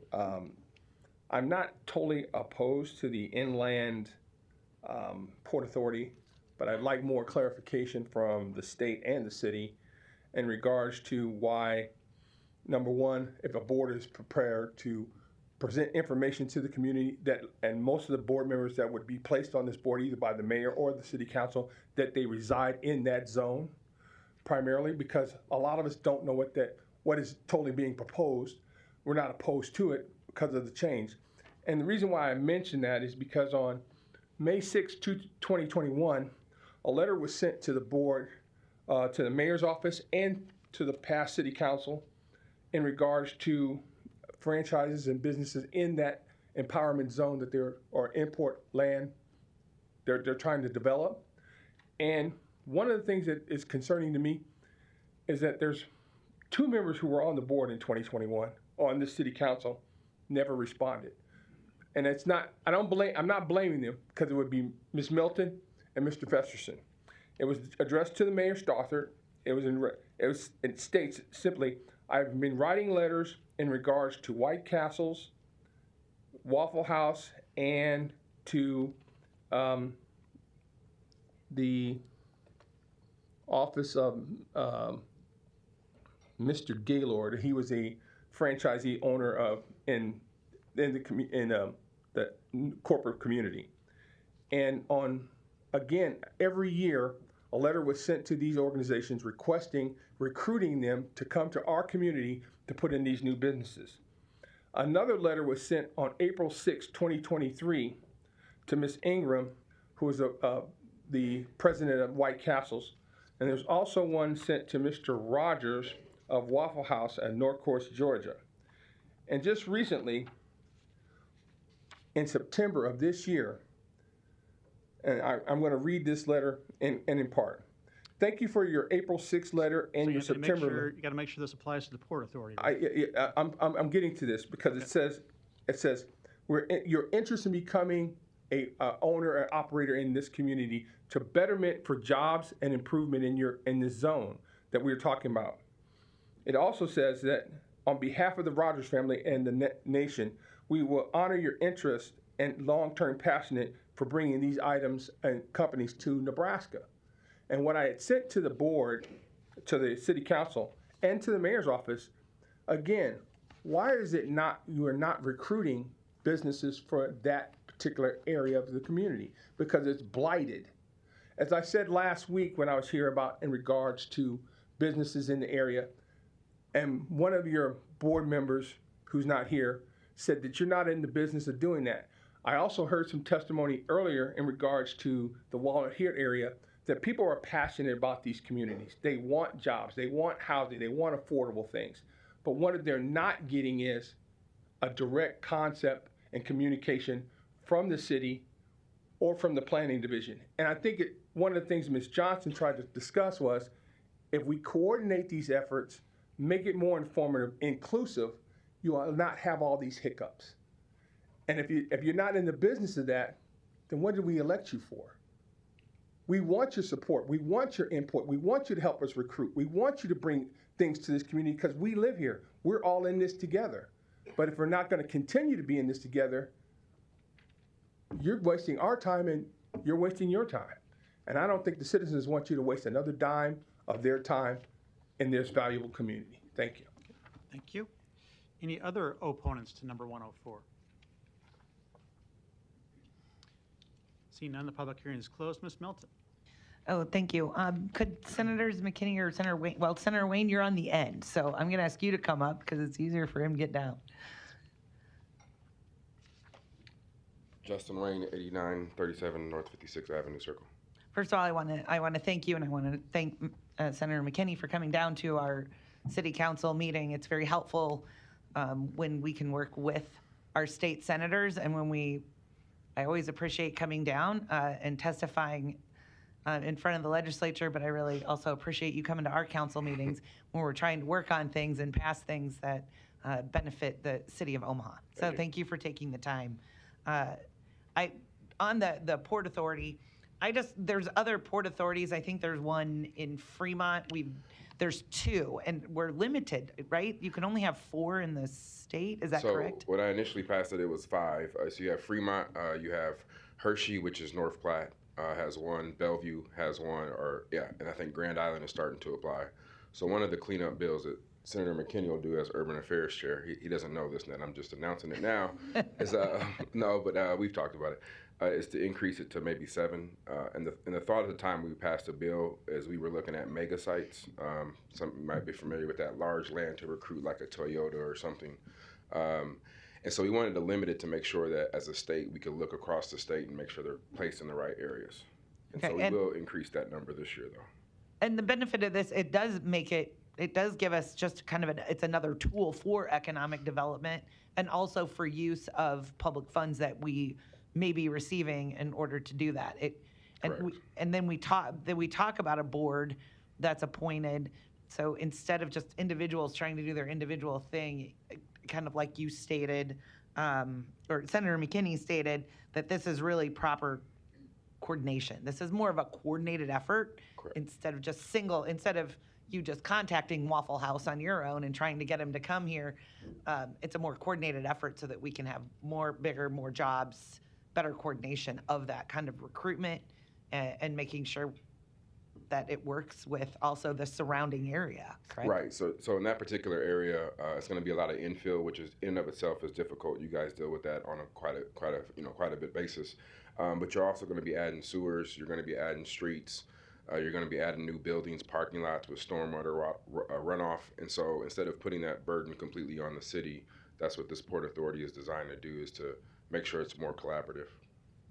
And when we, I always look at it, when we benefit one part of our city, the entire city benefits. Absolutely. This benefits all the way, to the Elkhorn borders, because we are one city and we got to make sure that we're improving all areas of our city. So that's how I look at this, that this isn't just benefiting a single area.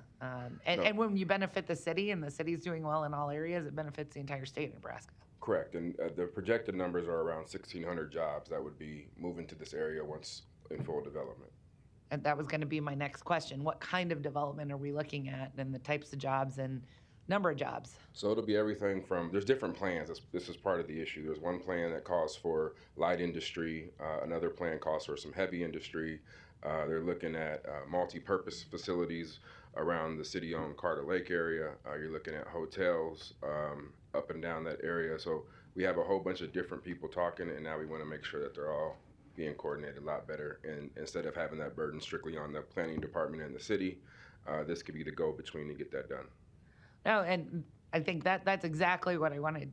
What I kind of wanted you to explain to everyone is there could be various entities that all have different ideas of what they want to do, and they're all working in silos, and that may not benefit us. So I think if you could get all the different kind of players that want to help develop this area, having one coordinated board would be extremely helpful, and also probably make the area a lot more successful. Correct.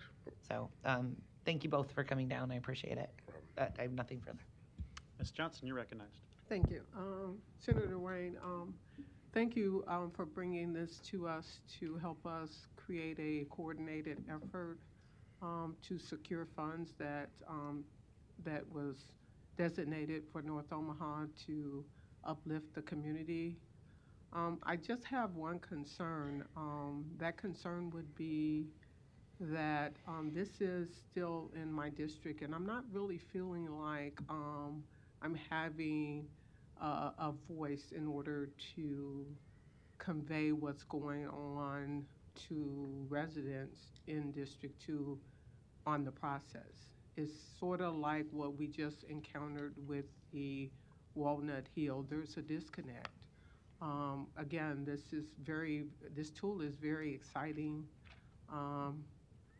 but I just would like to have more opportunities to be engaged and be able to have insight on what's going on specifically, because it will directly impact, at the very least. I understand that there will be a 9-member board. I think that that it would be very valuable for me to have input on what that looks like, the selection of that.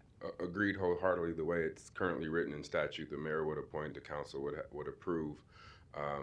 I know I agree with your concerns about diversity and making sure that we have a diverse board in this area. So yeah, I'll do all I can to make sure you have the same input that I have, but ultimately it'll be you all decision on who in the mayor on who goes on that board. So I'm yielding state power to the city by this board because right now DED is kind of with the state, and so the council should have a lot of input, and I do agree with your concerns, and I'll give you a call this week and we'll keep talking. Thank you. Thank you, Mr. Begley. Thanks, Mr. President. Good afternoon, Senator Wayne. Thanks for coming down today. One more for you. How much money are we talking that's going to be allocated? Is it 100 million? We don't know yet. Because right now we would have to have a vote to reallocate where it's currently at, which is in DED. There are interest on a couple funds that we have unallocated that will be voted on next year. So I can venture anywhere from 10 million from the state to 120 million, but it really is a coordinated plan that we have to also get votes from the senator on. But there is a designated fund. There is a designated fund that is already aligned that I passed 2 years ago that has $10 million in it. So you would be eligible for that immediately. Okay. And I appreciate the different bodies at the state legislature and the city. Is this the Municipal Inland Port Authority Act? Does this help the city a little better in a kind of a poor description, but cut the bureaucracy and help allocate those funds in a more efficient manner? I don't know if it's more, we think it'll be more efficient. The issue that we're running into is DED is looking at the entire state, and I'm not faulting DED. We just need some more laser focused in this area. So it's not necessarily cutting the red tape. It's making it easier on the city and the county and individuals of who they can talk to and how they can coordinate. I mean, we're talking at the end of this close to a $500 million build out if everything goes as planned. And that's just a big burden to put on your departments to coordinate all of that. Okay, that's a great answer, and I appreciate, again, you and Senator McKinney coming down and all the work that you've done for the city getting to where we're at today, so thank you very much. And just to note, there also has to be some federal coordination. There's federal grants available, but because that area also flooded in 2011 and 2017, you'll be working with the Corps of Engineers to make sure all that's going. So it really is a quasi way for us to coordinate all this effort. Thank you. Yeah, to me, the most compelling reason to do this, I guess in January would be the vote, is the impending appropriations, or I guess the opportunities we currently have with the state, largely as a result of your efforts and Senator McKinney's efforts that have not yet been appropriated or distributed. And to me, that's concerning. So if this is a mechanism by which we can assure that happens, or assure that we can seize the opportunity before us, that's something I would support, because if for some reason that does not go the way we hope, that would be a really tragic situation and a huge missed opportunity for North and South Omaha. And in this case, North Omaha, which is where this Port Authority is focused. Having said that, have you had conversations with DED? My understanding is that should we create this, we then still have to apply to the State Department of Economic Development for them to approve this Port Authority area, which they can approve or not approve, right? Well, the way the statute reads, if you qualify for next to an airport, next to an interstate, next to a navigable river, we meet all four criteria. I think that would be very hard to deny at that point. You would have to apply. We are having conversations with DED and the governor's office. I was with the governor's office last week. So we are going to continue to have conversations. But even if this current money does not move to the inland port, there is also right now funding that is available that once you become approved, that's currently already aligned for the inland port, you could apply for, and there's additional funds that could be transferred to. So it's not all lost either way. I think this is a good move. But I presume the main interest, and I think this would be my main interest, is the $100 million for an airport business park and industrial property we know we need for the economic development we're discussing, right? Yes, that is the goal, and that's why I appreciate the City Council moving quickly on this, because session starts in a couple weeks, and we want this to be the first bill that comes out to move the money and to get that passed. Yes. And so it would take a bill to change the appropriation and to direct it to a port authority? Correct. Okay. Well, we would look to, I think, support that legislation too, and hope to be in conversation with you about that should this be approved next week. This might be more of a couple questions for Mr. Kuzi if you don't want to keep standing there. If you don't have to. This is a unique animal. I mean, we don't currently have an entity like this in the city. There are some cities in Nebraska that do.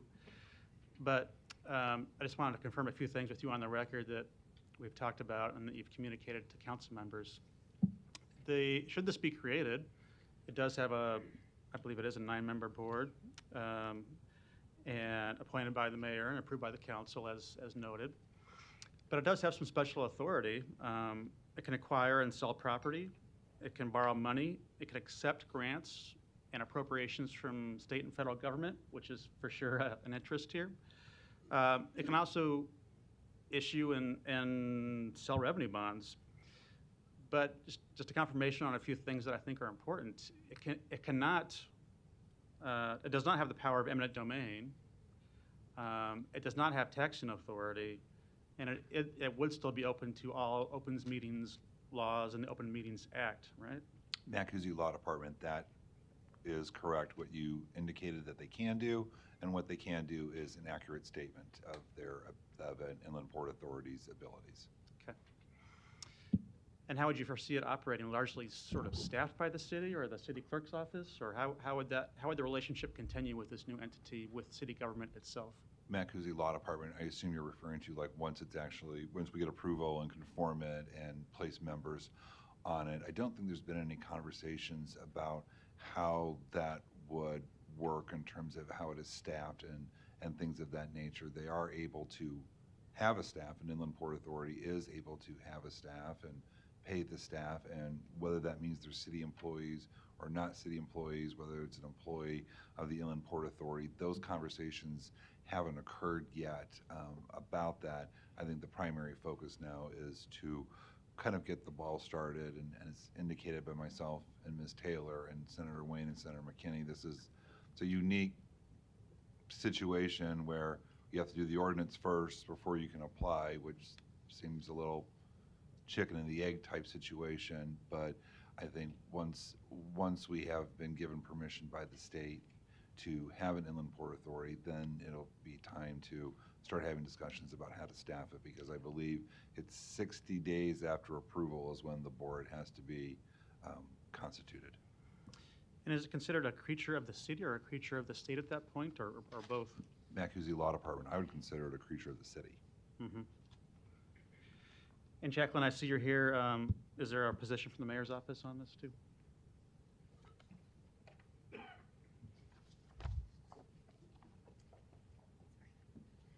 Jacqueline Morrison, City of Omaha Mayor's Office. We are in support of this and are asking for your support. Okay. Thank you. Thank you. All right, I don't see any further lights. I just encourage us all to stay in contact on it. It's a hugely important issue, and I know this is a rather new mechanism. We probably need to work through together, so thank you, senators, for being here and for working on this together. The public hearing's closed. I don't have any questions unless council members do. Yeah, I'm calling. Okay, Ms. Johnson, you're recognized. Thank you, Mr. President. Thank you. I just have some questions. I support economic development and the formation of the Inland Port Authority. Our neighborhood is closest to the airport, borders Levi Carter Park. And sir, we do need your name and address. Oh, I'm sorry. Joe Higgins, 1110 East Camden Avenue, Omaha, Nebraska. Thanks. We support the creation of the Inland Port Authority. I have a question about inclusion for the neighborhoods and what that looks like. There is a master plan for the neighborhood that I discovered after I purchased. I believe it dates back to 2011, somebody from planning, and it talks about eliminating all the residential to the south of East Fort and making it industrial, and there's actually some plans available online. I recently discovered them this month, and I just would like inclusion in the neighborhood, and I support us developing industrial areas, but there's many tracts of land that aren't zoned residential, and there is a historic district around the lake. There's a lot of history, and I would like to see more development at the lake. So I just want to know that we're going to go forward with some kind of inclusion.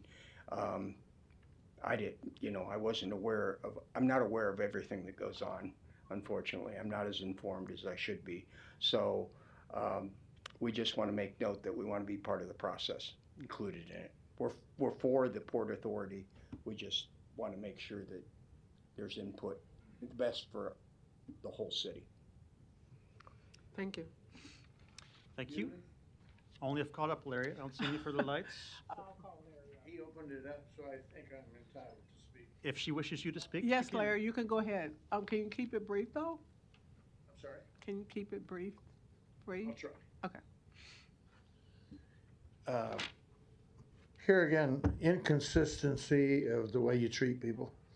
Whenever I stepped up to speak after you, you don't look up and you say the hearing's closed, and you say, "No, Larry, Larry, sit down, you're speaking Larry. right now. If you Out, don't Larry. obey by the Okay, rules, you'll sit down. there you go, interrupting. Larry. Now, you brought up the idea of Open She has Meetings you at the Act. podium. It's her Okay, floor. I'm gonna keep it real short if you'll be quiet. Okay. You brought up the Open Meetings Act. We have two gentlemen here that might help us on this. You need to have a full discussion of that by them as to how it applies to you versus us. Because we hired you and we hired them. Open Meetings Act, maybe you can help us with that, Thank you. Ms. Johnson. Thanks. All right. Public hearing is closed. Thank you, everybody, for your testimony on this item. We appreciate it. Next item. Item 9, a resolution to approve the revised preliminary plat for Bluestem Prairie, Second Edition, located at 4966 Newport Avenue. Planning Board and Planning Department recommend approval. Public hearing and vote on number 9 is today. Proponents, please. Ed Teal with Habitat for Humanity, 1701 North 24th Street. I'm here to answer any questions that we have about Bluestem Prairie 2. Aaron Weezy with Olson, 211 South 67th Street, Suite 200. Here to answer questions as well. Thank you. Thank you. Any other proponents? Seeing none, any opponents? Public hearing is closed. Ms. Johnson, you're recognized. Thank you, Mr. President. Motion to approve. I'll second that. And I'll also just note that the Public Works Vacation Committee also vacated several streets in this area with no damages for this project today. Those vacations are important to this plan. Thank you. Yes, it's a great project. Thank you. Mr. Rowe, you're recognized. Thank you, sir. I did have just one question. I know on the Bluestem Phase 1, you guys ran into all kinds of trouble. Is Phase 2 look like it's going to be a similar challenge to develop that land, or is it more conducive to your purpose? Well, first of all, I'm not sure what trouble you mean, but I can think of several examples. Bluestem 2 should be different with its own challenges, but we're optimistic with the help of our excellent consultant that we'll be successful with it. The advantage of Bluestem 2 is it wasn't developed property, and so that we won't run into some of the things we ran into at Bluestem 1. Okay. Well, I really appreciate what Habitat's doing for our community, and just want to thank you, and I wish you well on that project. Thank you. Thank you. There's no further lights. There's a motion, a second to approve. Roll call. Hug. Johnson. Melton. Stepped out. Rowe. Bagley. Mr. President. Yes. Motion passed 5-0. Thank you. Items 10 through 12 can be considered together for Deer Creek Replat 27, located at 12903 Deer Creek Drive and 13014 Scott Street. Planning Board and Planning Department recommend approval. Items 10 and 11, ordinances to rezone this property from DR District and R4 District to DR District and R4 District. Item 12, a resolution to approve the final plat. Public hearing and vote on items 10 through 12 are today. Proponents, please. Good afternoon. Denny Whitfield, 2913 Sheridan Road, Bellevue, Nebraska. Applicant, licensed surveyor representing the Lindhorst. Should the council have any questions? Thank you. Any other proponents? Seeing none, any opponents? Public hearing is closed. Motion is second to approve. Roll call. Hug. Johnson. Rowe. Bagley. Mr. President. Yes. Motion passed 5-0. Items 13 through 17 can be considered together for Hanover Falls Center, located northwest of 156 and State Streets. Planning Board and Planning Department recommend approval. Items 13 and 14, ordinances to rezone this property from AG District to DR District and MU District. Item 15, an ordinance to approve a mixed-use district development agreement. Item 16, a resolution to approve the final plat. Item 17, a resolution to approve the subdivision agreement. Public hearing and vote on items 13 through 17 are today. Proponents, please. Kyle Hazy, E&A Consulting Group, 10909 Old Mill Road, representing the applicant. I'll make myself available for any questions that council or public may have. Thank you. Thank you. Any other proponents? Seeing none, any opponents? Public hearing is closed. There's a motion to approve in a second. No further lights. Roll call. Hug. Johnson. Melton. Rowe. Bagley. Mr. President. Yes. Motion passed 6-0. Items 18 through 23 can be considered together for Kensington Park, located northwest of 204th and Q Streets. Planning Board and Planning Department recommend approval. Items 18 through 20, ordinances to rezone this property from AG District to DR District, R6 District, and MU District. Item 21, an ordinance to approve a mixed-use district development agreement. Item 22, a resolution to approve the final plat. Item 23, a resolution to approve the subdivision agreement. Public hearing and vote on items 18 through 23 are today. Proponents, please. Kyle Hazy with the E&A Consulting Group, 10909 Mill Valley Road, here to answer any questions that council or public may have. Thank you. Thank you. Any other proponents? Seeing none, any opponents? Public hearing is closed. Second. Motion and a second to approve. No further lights. Roll call. Hug. Johnson. Melton. Rowe. Bagley. Mr. President. Yes. Motion passed 6-0. Item 24, an ordinance to rezone property located at 3630 Burt Street from R7 District and R3 District to R3 District. Planning Board and Planning Department recommend approval. Public hearing and vote on number 24 is today. Proponents, please. Hi, good afternoon.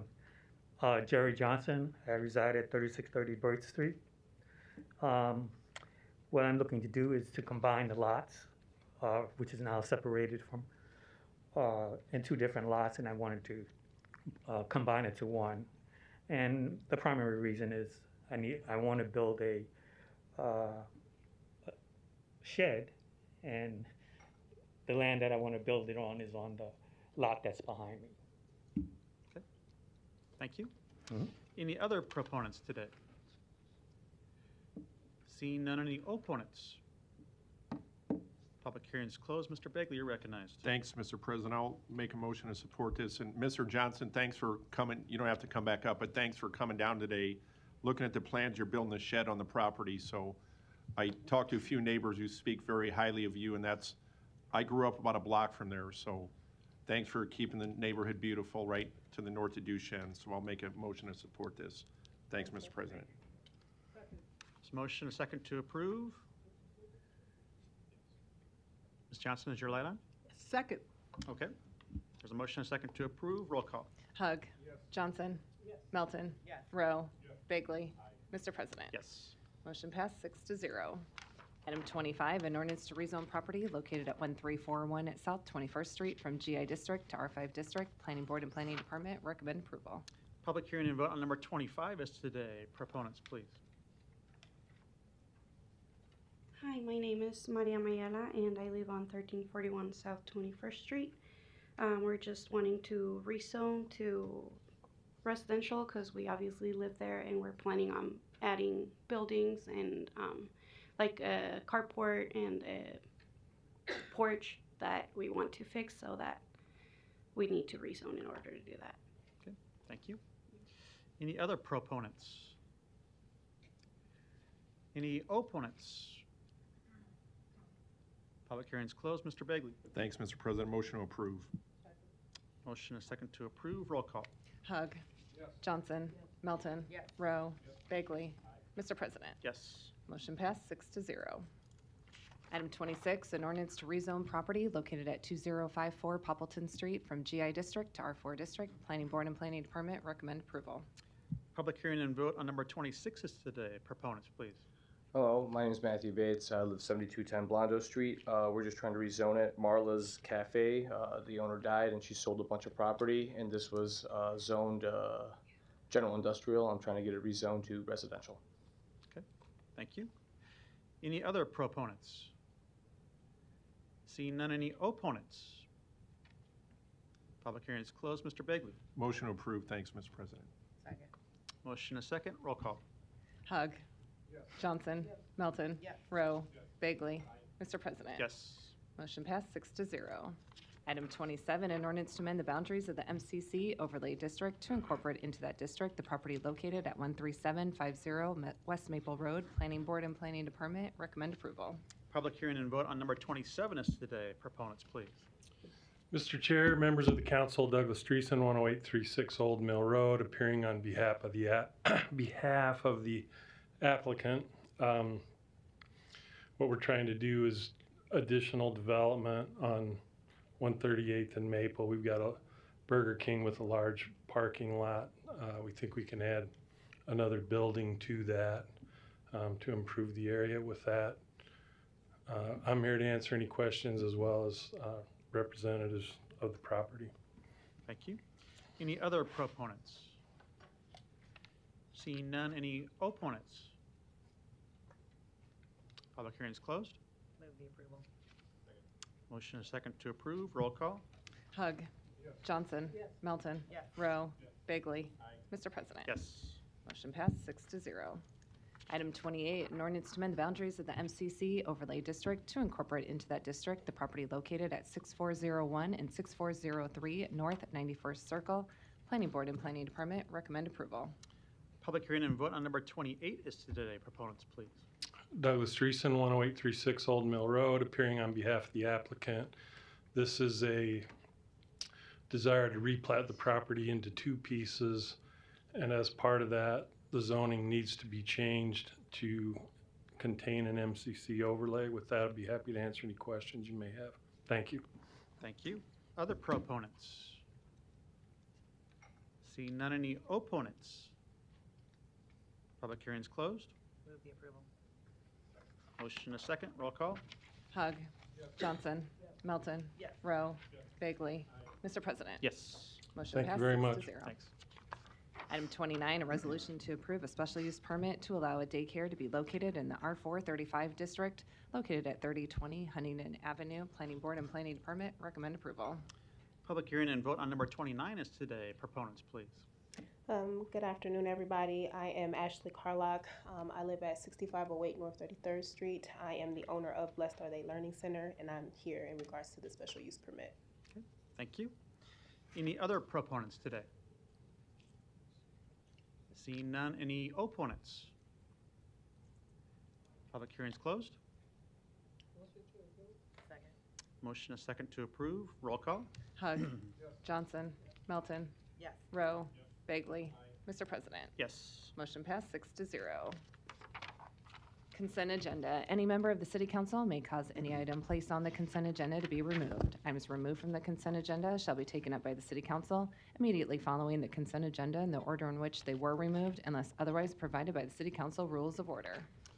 Council members, there's been a request to remove items 44 and 45 from the consent agenda.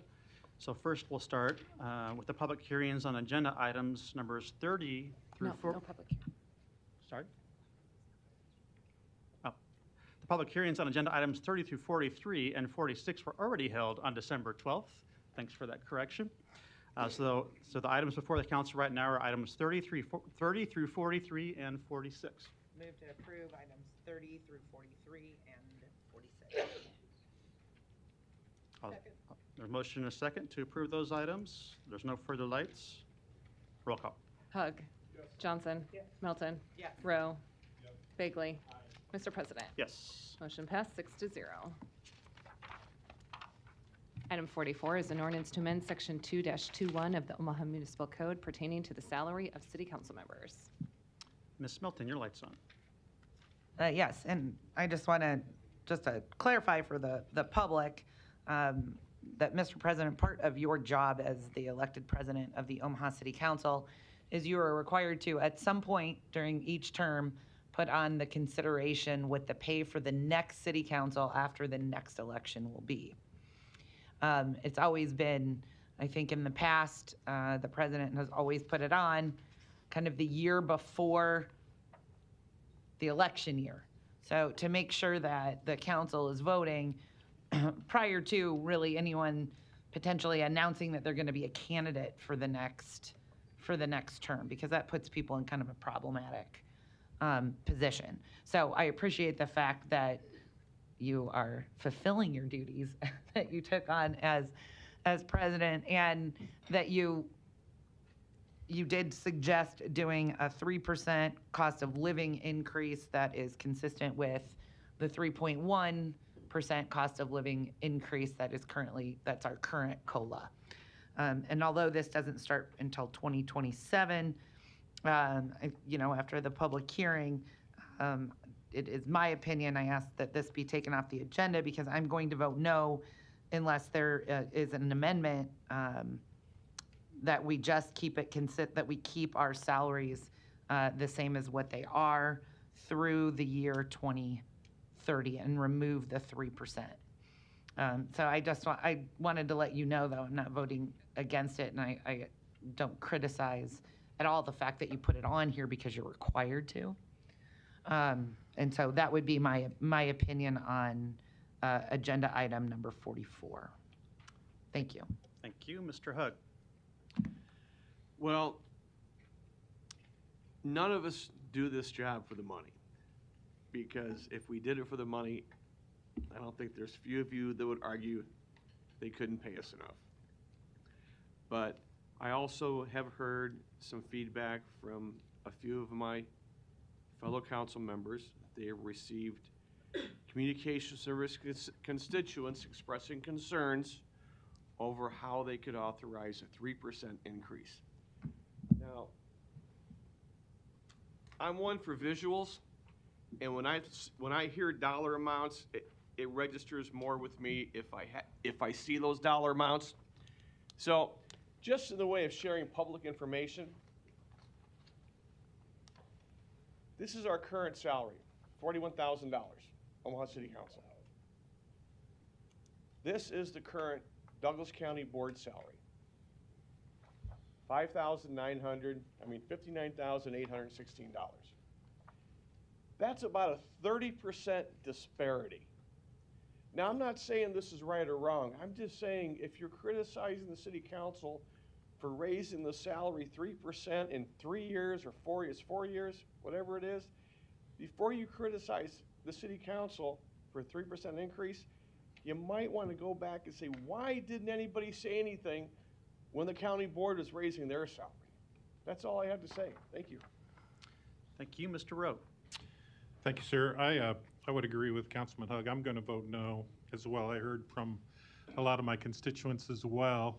And I do read some of the social media posts, and they were overwhelmingly opposed to us voting for an increase. And as Mrs. Melton said, that it's not our increase, it's the next council. If I was going to lobby for an increase, and Mr. Wayne and Mr. McKinney are not here, I think I would be lobbying for an increase for our state senators rather than working real hard to get an increase for my pay. I mean, what we pay our state senators is, in my view, ridiculous, and I'm not sure that I can do anything to affect change there, but those people work extremely hard for what they earned, and so I'll be voting no as well. I just think it's just a bad look for me right now. Mr. Bigley. Thanks, Mr. President. I got a question for Mr. Kuzi. Matt Kuzi, Law Department. Mr. Kuzi, if this passes today and there's 7 different members on the city council in 2027, when the first 3% would go into effect if approved today, can those 7 council members say at that time, I don't think I'm entitled to a 3% raise per the city council vote in December in 23. Can they defer that or tell the city, no, I don't want it?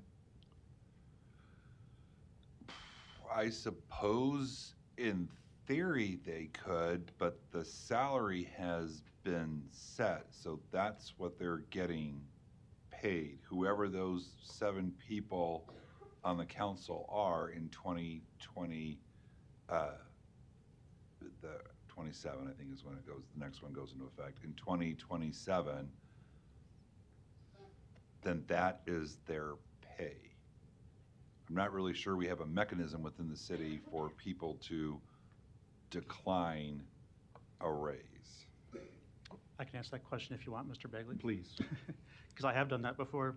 A council member cannot decline a salary specified by a city ordinance that has been adopted by a previous council. But a council member can voluntarily return that raise to the city, and I did that several years myself. Okay, thanks for clarifying that, Mr. President.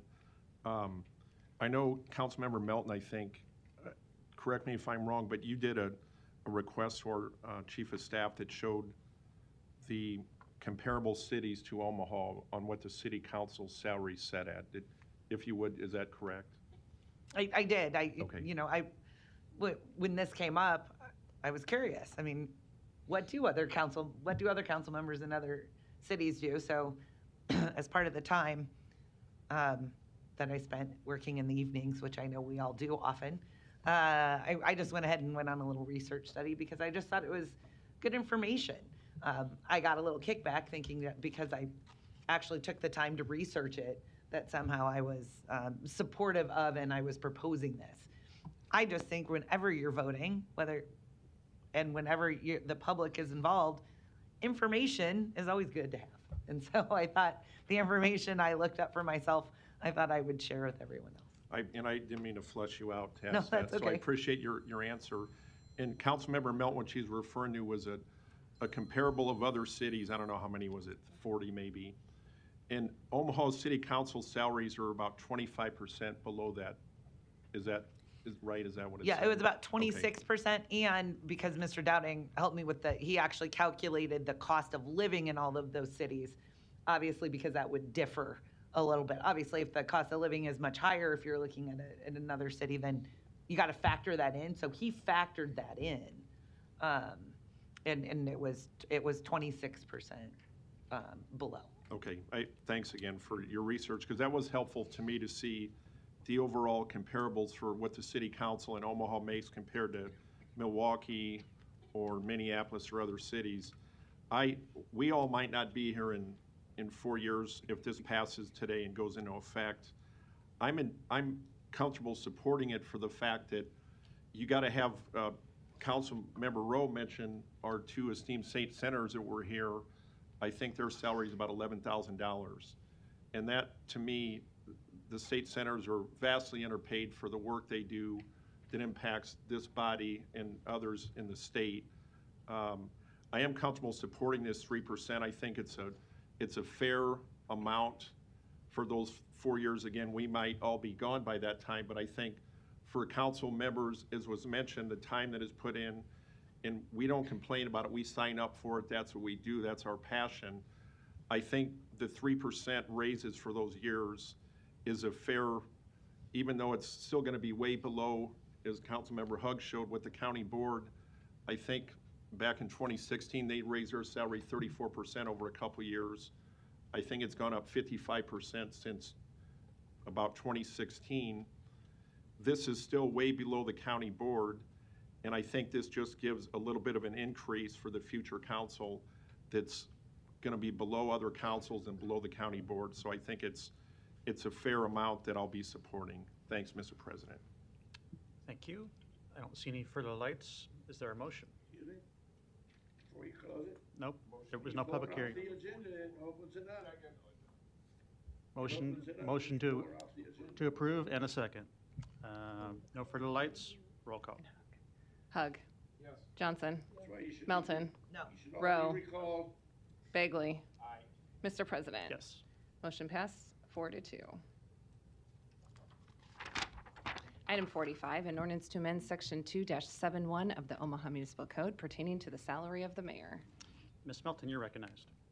Oh, thank you. And although I heard from constituents about council members, You know, surprisingly, I heard from a vast majority of people that they actually support the raise for the mayor because we are at one of the bottom.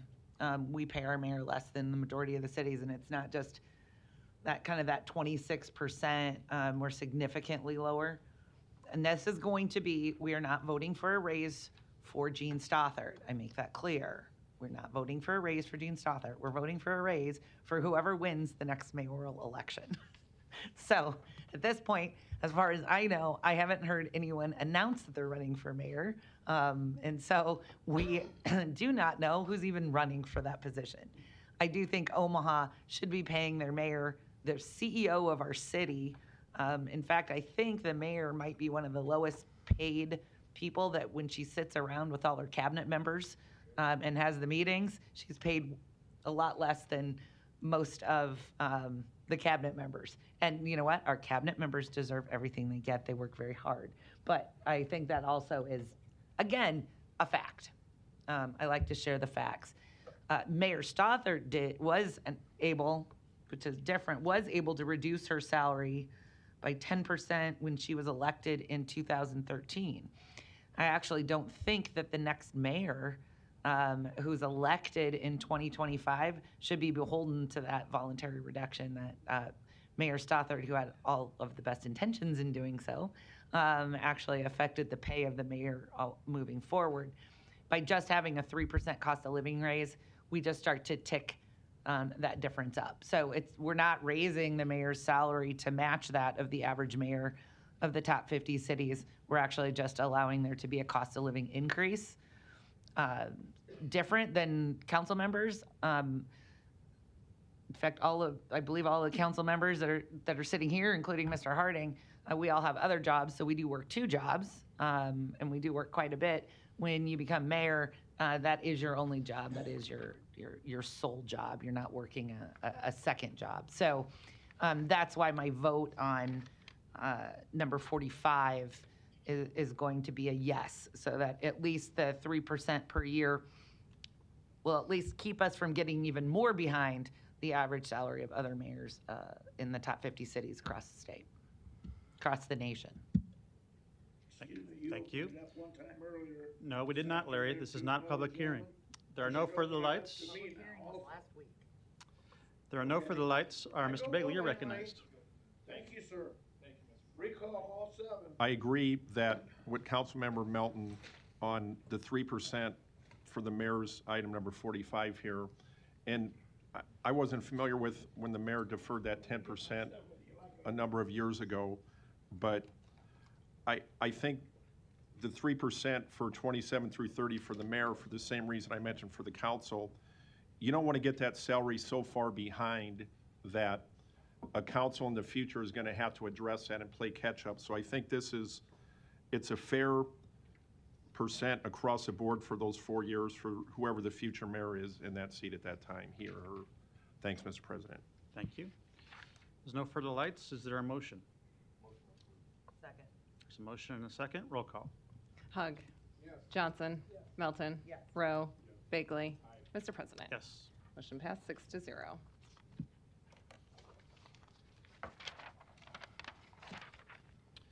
The public hearings on agenda items 47 through 79 are today.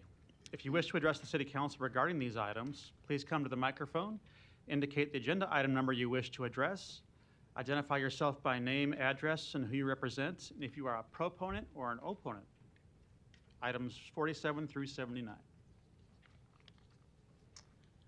Good afternoon. Anna Besboyasny with the Planning Department. I'm here for any questions with regards to item number 58 and 59. Thank you.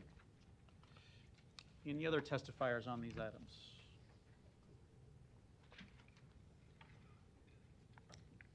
Hello, Alicia Christensen, representing Together, 812 South 24th Street. I'm just here to answer if there's any questions on agenda item number 64 and to just express Together's thanks and appreciation for the city's partnership in tackling our shared goal of addressing homelessness in Omaha. Thank you. Thank you.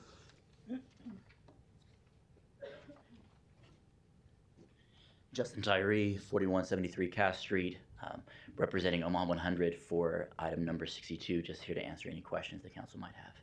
Thank you.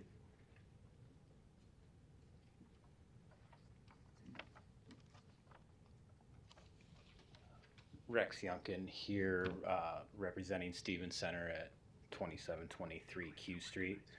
Just here to answer any questions that you guys might have.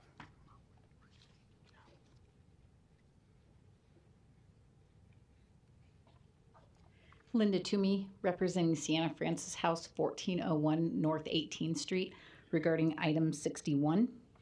I'm here, happy to answer any questions. Thank you.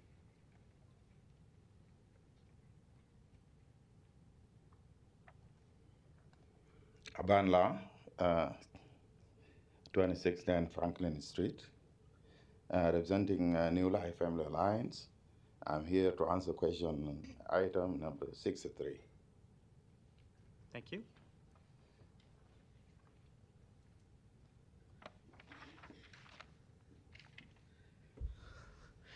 Luis Jimenez, 2709 Dewey Avenue. I would like to oppose item 61, resolution that the agreement as recommended by the mayor between the city of Omaha and Sienna Francis House in the amount of $155,517.78 for the purpose of providing shelter to homeless persons at its emergency shelter facilities for approximately 3,000 homeless persons over the course of the 1 year period. So this is 1 year contract. My reason for opposing this is that my friend Ford has been complaining about their operations, and I have to agree with him that they don't do a good job getting placement in the community for the homeless patrons. The organization receives funding from the feds, and it's receiving from the city. So they need to be audited, make sure that they're not getting money for people who aren't even there. Ford believes that they're getting federal money for persons that haven't been there for years, but they're getting stipends for them. The organization is getting stipends for them, and they haven't been there for years. And also, the organization needs to improve their operations by hiring qualified personnel. Ford says that all of them but one are former convicts, and he suspects that all of them haven't been rehabilitated. They just treat it as a job, and they are still have tendencies that got him into their problems.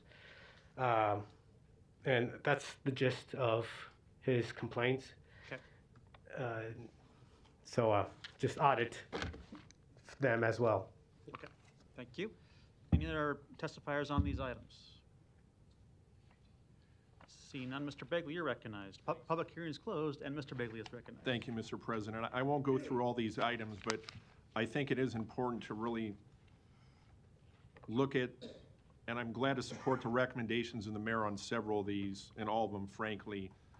Sienna Francis House, New Life Alliance, money, $25,000 for individuals from Omaha's refugee population. Another one is Omaha and Together, $66,102.67, recommended by the mayor, for the purpose of providing rapid rehousing for homeless individuals and families over a course of a year. There's several, I can go through all of them that are on here. Heartland Family Services, same thing. The Stevens Center for $43,000, recommended by the mayor, provide shelter to 850 homeless persons and many families as an emergency shelter. Think about the things we're going through in a society, and these are, I wish we didn't have to have these anymore. Maybe next year this problem gets solved, but this is the city's contribution, and again, I'm glad to support the mayor on these. And hopefully one day we don't have to do these things where people are homeless, they need rapid rehousing. It's a crisis in this country, and we do all we can as a city, and I'm supporting these because of the groups I trust that are doing this. It's a commitment by them, and it's a commitment from the city to support them, so I'm glad to do that today. Thanks, Mr. President. Thank you. Yeah, I will note that all these items are previously budgeted and have been approved, and we do thank the community partners that are here with us today for all the work they do and for their partnership with the city for addressing these issues. Is there a motion? Move the approval. There's a motion and a second. Roll call. Hug, stepped out. Johnson. Melton. Yes. Rowe. Bagley. Mr. President. Yes. Motion passed 5-0. Item 80, an ordinance to amend Chapter 40, Article 5, Divisions 2 and 3 of the Omaha Municipal Code by amending code provisions pertaining to the issuance of certificates for hoisting and portable engineers. Is amendment of the whole requested by the Human Resources Department. The vote on number 80 is today. I'll recognize to council members there is an amendment of the whole. No further lights. Is there a motion? Second. Motion and a second. Roll call. Johnson. Melton. Yes. Rowe. Bagley. Mr. President. Yes. Motion passed 5-0. Item 81, an ordinance levying a special tax assessment for condemned buildings or structures, group number 2023-01, is amendment of the whole requested by the Planning Department. The vote on number 81 is today. Also an amendment of the whole. Move to approve the amendment of the whole. It's a motion and a second. No further lights. Roll call. Hug. Johnson. Melton. Yes. Rowe. Bagley. Mr. President. Yes. Motion passed 6-0. Item 82, an ordinance to amend ordinance number 43220 for lease revenue bonds for the streetcar to amend Article 2, authorizations and approvals. The vote on number 82 is today. No further lights. Is there a motion? There's a motion and a second. Roll call. Hug. Johnson. Ms. Johnson, are you wishing to speak to this item? Yeah, I do Oh, want to sorry. speak to this item. Sorry. I understand what the motion is, or what this is to approve. However, when the streetcar passed and we decided as a city to go ahead and approve the streetcar, I was the only member that rejected the idea of the streetcar. And the reason for that is because I believe, as well as my community believes, that public transportation is lacking in North Omaha, matter of fact, East Omaha. I asked this body to give me a date and time as to when they felt that they would be able to satisfy that request to address those needs of reliable transportation. I came about with empty hands. So any streetcar items going forward, I will be denying those. So this motion I will deny. Thank you. There was a motion and a second to approve. Roll call. Hug. Yes. Johnson. No. Melton. Yes. Rowe. Bagley. Mr. President. Yes.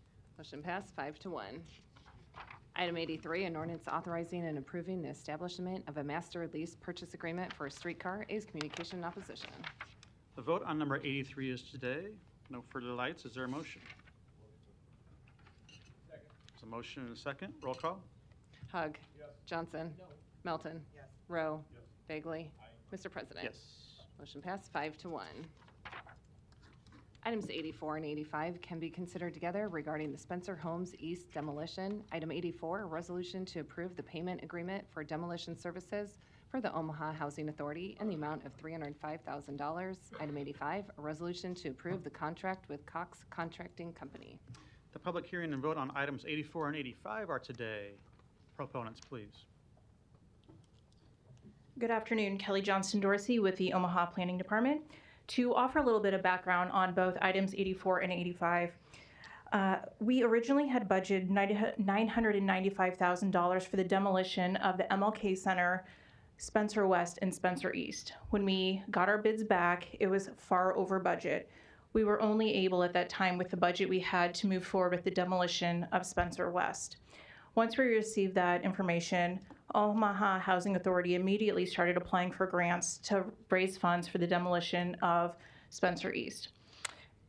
After that was unsuccessful, we reallocated funds within our Choice Neighborhoods Implementation Grant budget to allocate some funds for the demolition of Spencer East.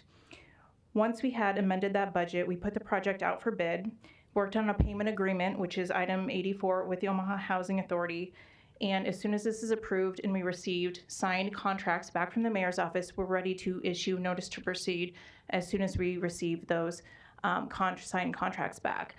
I will also note that the city and Omaha Housing Authority are two separate entities, and the city of Omaha, we're only able to respond to code violations if we receive complaints, and we don't have any open complaints on this property.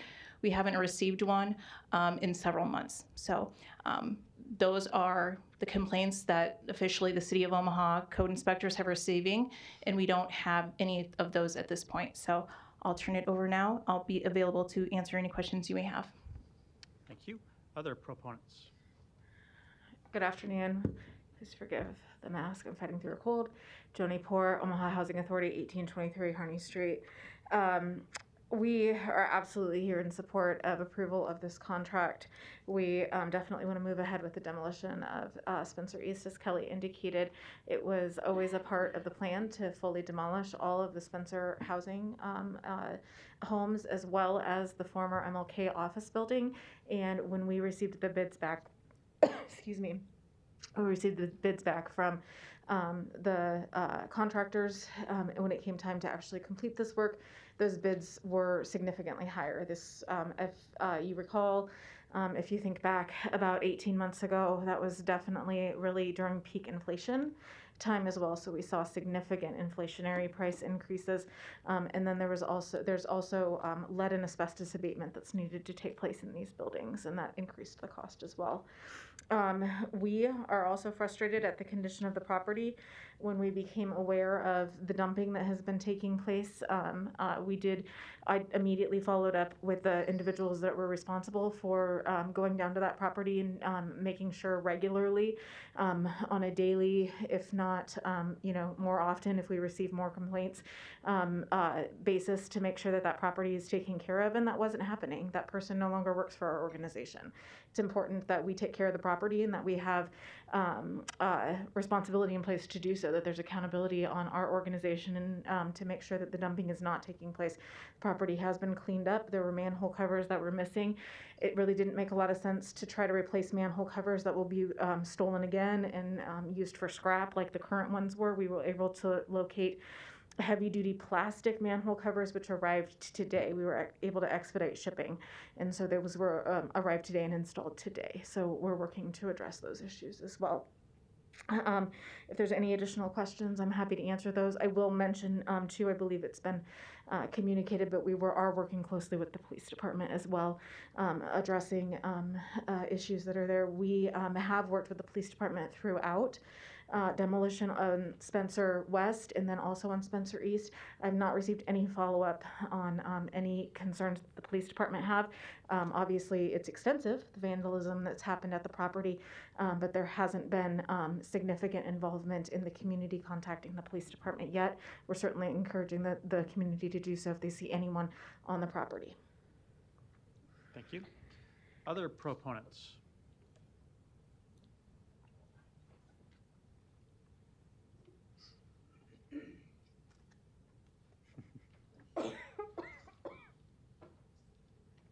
I've never known Preston to be shy before.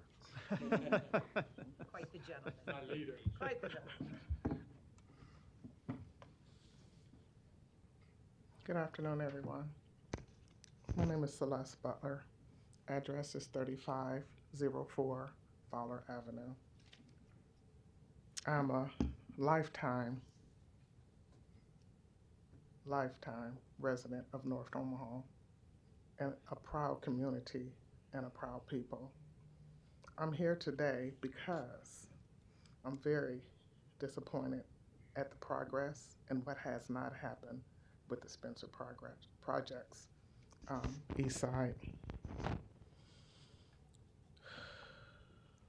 First off, since the last families were evacuated from that property, it has never been boarded up or secured. Shortly after that, the trail began. I walk that neighborhood at least 5 times a week, sometimes more. I've started a walking group in that community that supports especially Black women to start getting healthy in their bodies, in their minds, and then going back out and supporting the community, our families, so that we can live a healthier lifestyle.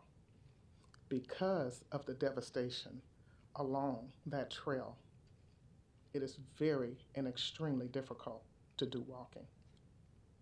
It is dangerous and it is hazardous. And the Spencer Projects is a huge, Spencer Projects East is a huge part of not having that ability to do so. It is a known fact that you can walk at least 30 minutes a day. It helps improve your heart condition and keeps you from having heart attacks. No one should not be allowed to be able to have that accessibility.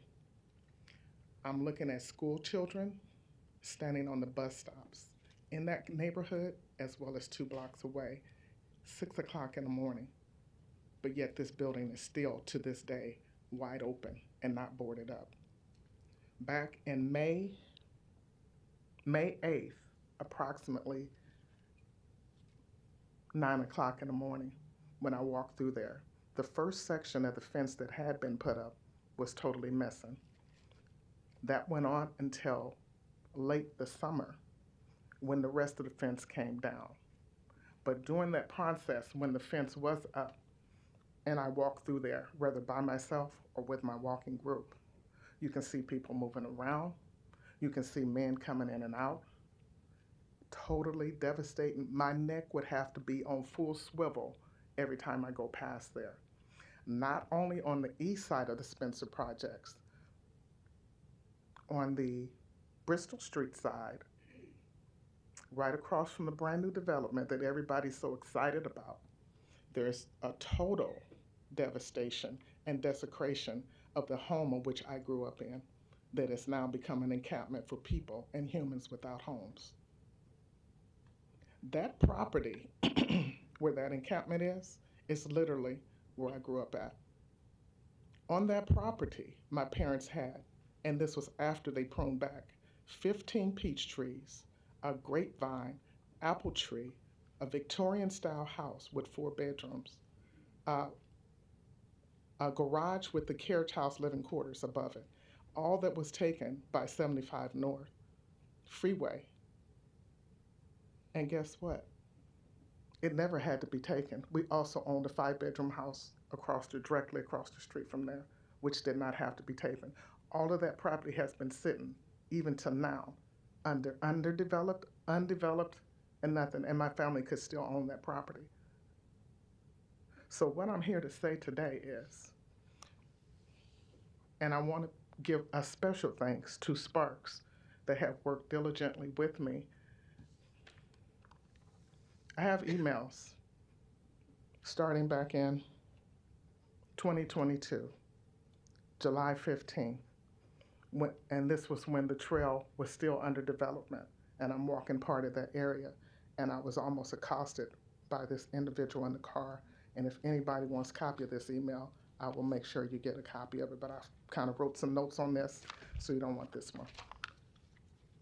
I then, at that time, sent a video to Manny Cook, who was over Sparks. He contacted an individual at the city and let them know what was going on. This conversation went over through a couple of emails. If you want me to call the person's name, I can, but if not, that's okay as well. I'm very disappointed because what happened throughout the course of this email conversation, all the way up until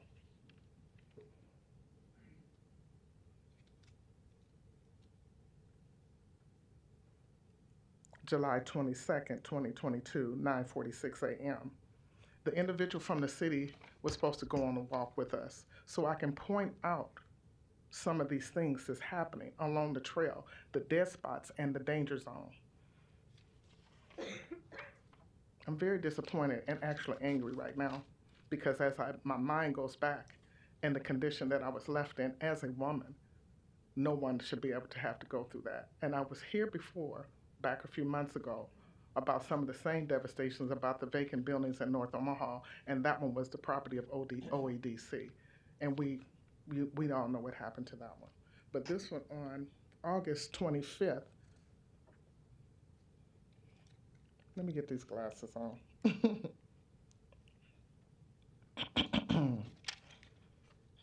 August 25th, 2022, 10 a.m., we had on the calendar a scheduled walk from the individual from the city who happened to be a no call, no show, and to this day a no response.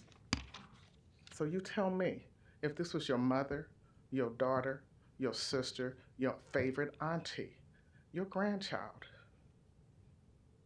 as a woman, and as all see all of these men sitting here and a couple of ladies, how would you feel? How would you better handle this?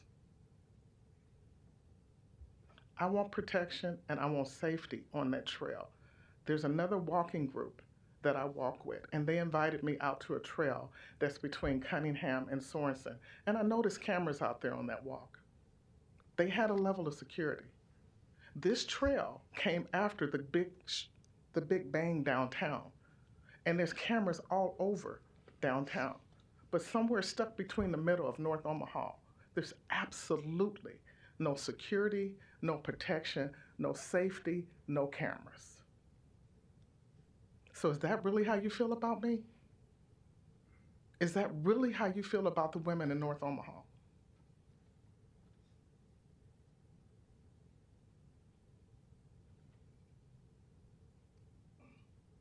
Can this continue to be the way it is today? So we can sit here and say, somebody came along and stole manholes, and we can sit here and say, somebody stole all the wiring out the building. So what happens in that? I want you to look at it from a different narrative and a different perspective.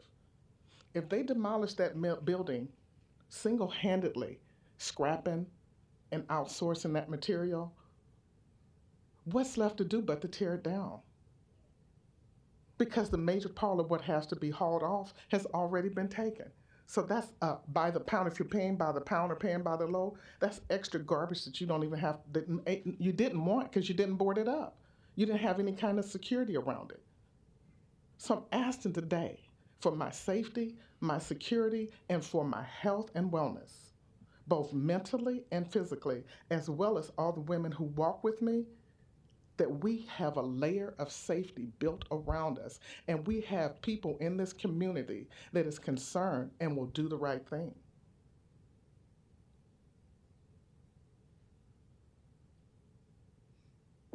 It's not a game to me. I plan on living for a very long time, and I plan on being healthy for a very long time.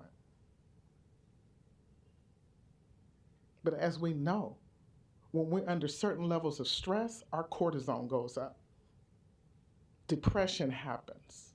Anxiety happens.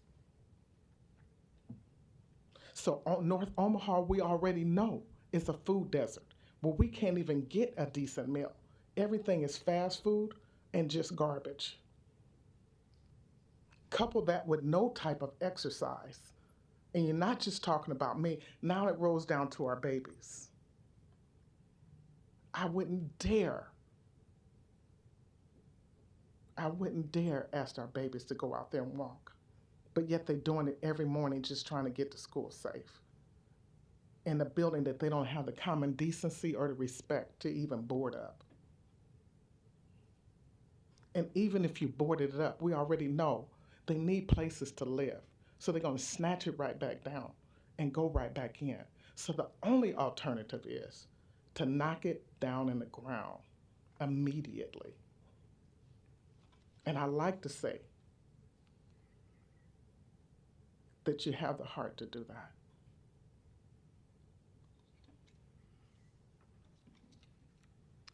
I want you to understand, right here in the United States, there's approximately 76,000 Black women and girls missing, and nobody's looking for them. There's another 20 to 30,000 indigenous Black women and girls missing, and nobody's looking for them. I'm not trying to be one of those numbers.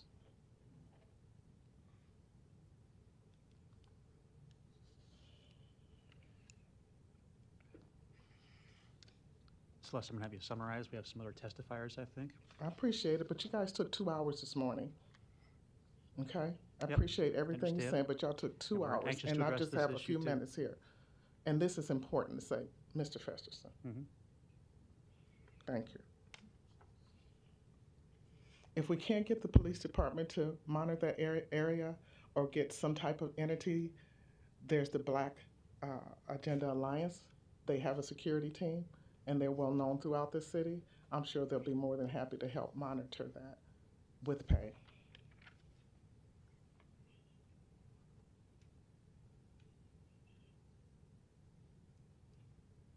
Thank you. Thank you. Other proponents, please.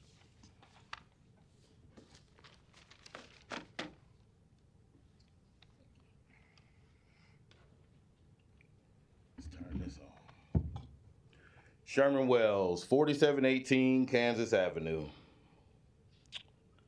gonna put this up here while I'm talking. Is the thing on? Okay. That is a picture I took yesterday of Spencer East on my way home from a meeting about coming to this meeting. There you see 2 business trucks with 3 white men with a portable saw cutting out pipes and cutting down the things that people use to hang their clothes on for scraps, clotheslines. And when I pulled up, he came over to me and said he's a scrapper, and it was getting closed anyway. And he asked me, was I from the city? And I told him, no, do what you do. I just wanted to see what you were doing. That first black truck pulled right off, and the guy in the red truck, he came over to me. And as you can clearly see, this is a white man. This is not a member of our community. He told me he wasn't from the area. And so the belief that the community has been stealing the fencing and going in that property is untrue. And we have no use for those scraps, the window seals and the things that were missing. So I'm gonna say evacuating Spencer East and abandoning it without proper boarding created a hazardous situation and an eyesore for our community. Unfortunately, this is not an isolated occurrence. It's a pattern observed in many black communities across America. It serves as a method to instill a sense of mental hopelessness, especially for those who are already grappling with poverty, violence, or incarceration amongst friends, which we know in Omaha, we have one of the highest rates of incarcerating black men and children, but that's another story. Witnessing the neglect of Spencer East further enhances the despair, playing into a larger agenda to suppress black America. While I don't give that much thought credit to 75 North or OHA or this council to be a part of a grand scheme in America or North Omaha, it appears there was an assumption that North Omaha would tolerate the building sitting abandoned until March. But let's be honest, look at 24th Street, the once thriving business district, compared to other prosperous areas like Blackstone, Old Market, Dundee, and South Omaha. I mean, really, there's no comparison. The economic downturn in our district since the tragic death of my descendant, Vivian Strong, it goes largely unaddressed by the North Omaha leadership. So why would people who don't live in our district think they're doing anything wrong since the masses of the citizens tolerate this fake business district, or should I say nonprofit district? And in their minds, it seems acceptable to OHA, 75 North, and anyone else involved, any leadership, to leave this abandoned building without proper security measures, situated in the poorest zip code with a high concentration of sexual predators. The prevailing sentiment appears to be waiting for an incident to occur so they can react to it, engage in a photo op or a news story discussing federally funded programs designed to prevent such occurrences, and then return to a state of inaction. However, this time, that approach is no longer acceptable.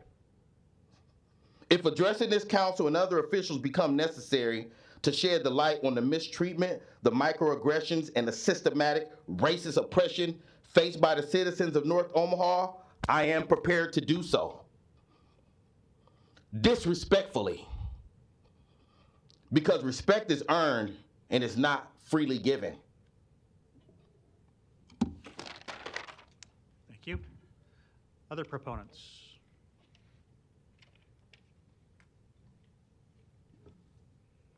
My name is Preston Love. I live at 6021 Villa de Sante Drive.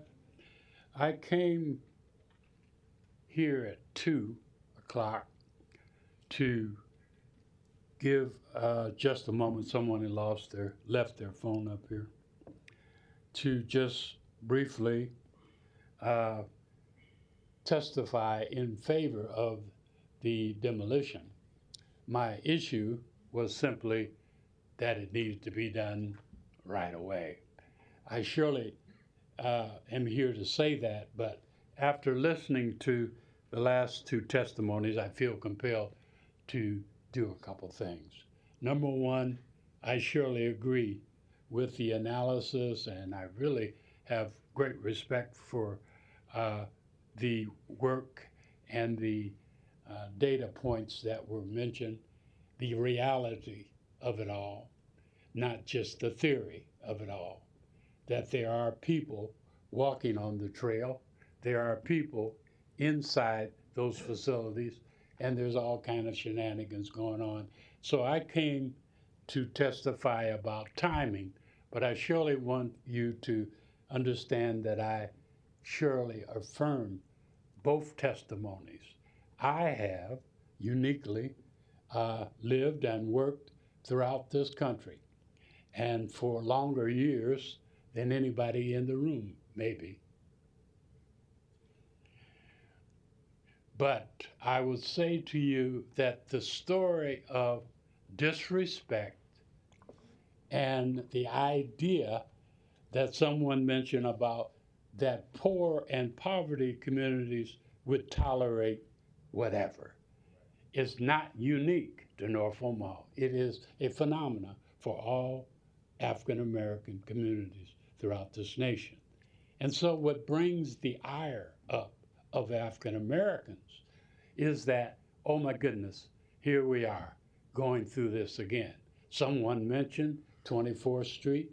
I have lived, as I say, longer than most in the room, but I have observed personally 40 to 50 years of no improvements, recovery, or investment in North Omaha. We are a poverty-stricken community, and when you have poverty-stricken communities, one of the elements is homelessness, and part of homelessness is despair and, quite frankly, anger. And that sometimes then generates crime.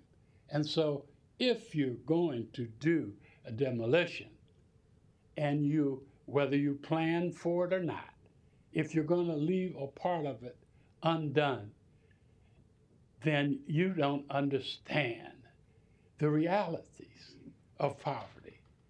And if you're going to leave it that, it is guaranteed that you'll have all the bad residuals that have been testified. So I'm not criticizing the timing. I'm criticizing those who work with the demolition for you not understanding the environment that you're working with and the people. And I criticize respectfully that much of it could have been alleviated by having relationships, conversations with the community, because we know we could have predicted that had it, just like we now are looking back. I understand from news coverage that the demolition is going to start in days. Is that correct? That's what I just heard. Huh? We'll get that on the record here in a second. Yeah, okay. And so, had I known that, I might not have came, but I'm glad I came because I surely want you all to hear what I'm saying and take me seriously.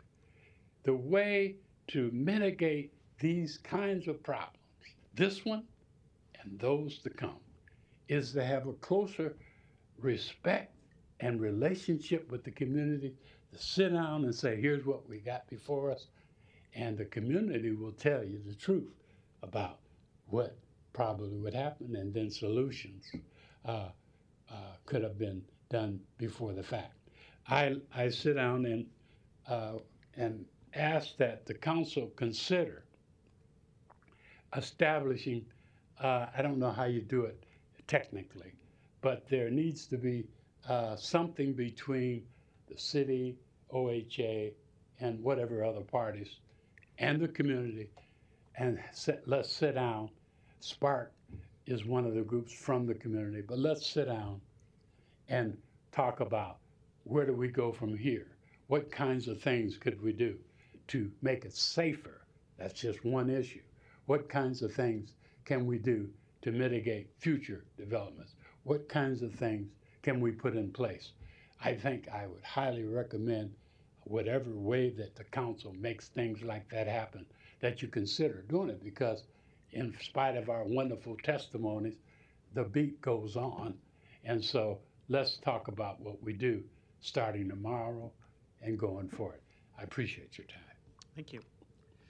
Other proponents?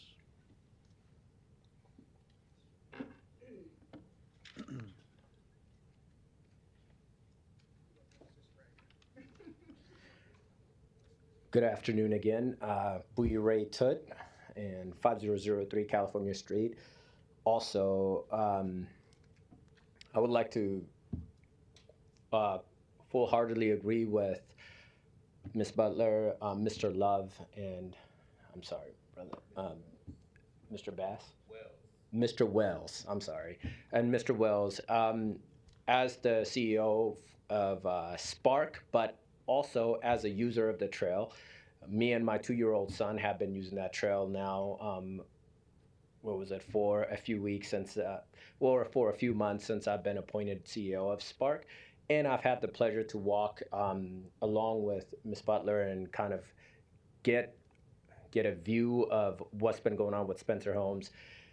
I gotta say, like, when I immigrated here to the United States, the first place we stayed with was with my uncle at Spencer Homes, so that kind of has a special place before we moved to Wintergreen.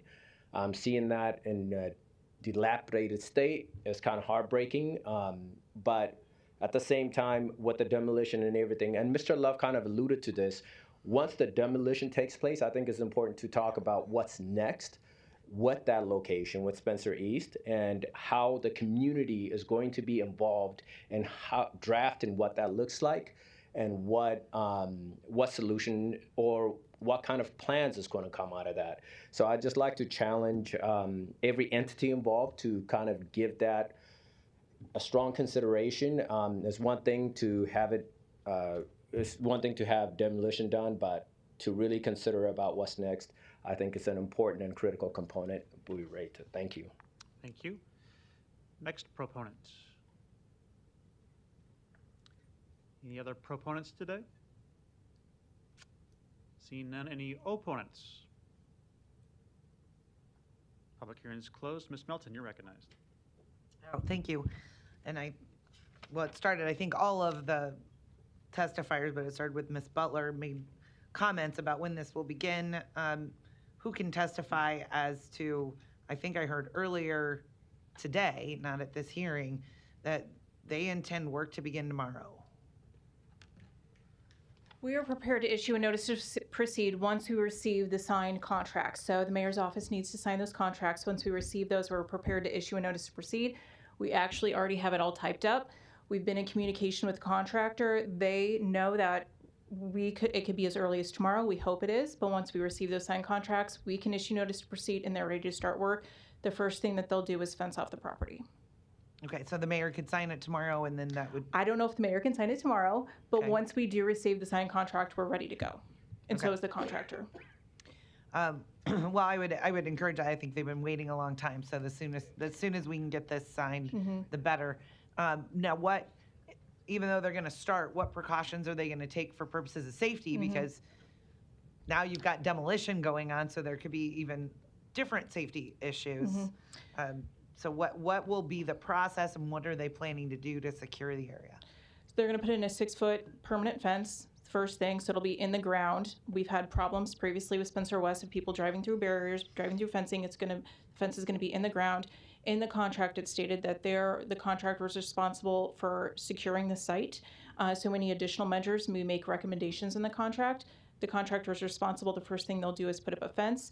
We'll be notifying adjacent property owners as to who to contact if there are any issues as well. Yeah, is the contact going to be posted somewhere so that anybody, if Ms. Butler wants to, or Mr. Wells want to contact somebody, do they have a contact number so that it's not just going to, the mayor's hotline or something? Yeah, we'll communicate that that's a need within the community for people using the trail as well as the property owners Okay. to get a sign up. And if people are concerned about the trail, who should they be contacting? Concerns with the trail? Right. If there are concerns about safety and security on the trail, contact the mayor's hotline and then they'll refer it to parks or I would say if there's an immediate concern, it would be the police department, but then above that, it would be the mayor's office. And the same goes for receiving any code complaints. I said earlier we hadn't received any. We know the site we could have received many complaints on this. We know that complaints have gone to the media about this. To actually put it in our court where we can do something about it, call the mayor's office, make an official complaint, and that's what we can act on for this property and for others in the community. Okay, so if there's other properties like this and you have code complaints, we do. You can call the mayor's hotline, and then that call to the hotline will start the complaint process, and it'll be officially logged. Is Or that right? calling the planning department directly. Or calling the planning department directly? Yeah.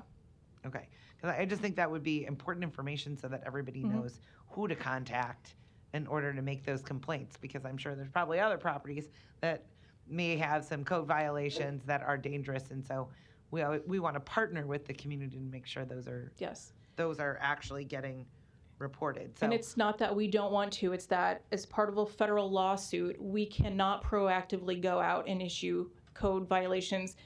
We're 100% complaint based on a federal lawsuit. And so our hands are somewhat tied unless we receive a complaint. Okay. And this property, a lot of people, I even got an email that says Omaha owns OHA, but actually they're two separate entities. They just have Omaha in their name. Correct. And this was actually an OHA property, correct?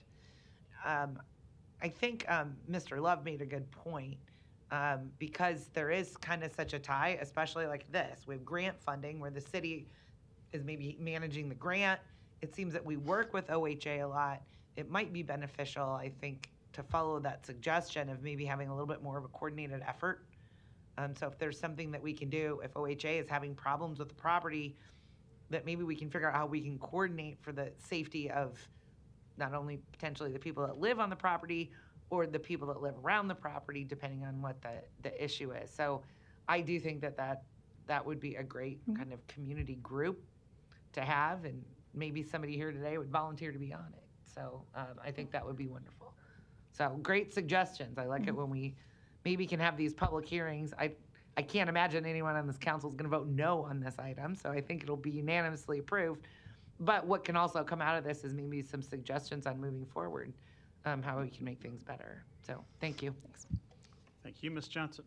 Thank you, Mr. President. I have Mr. Wells. I saw that you raised your hand, and then Ms.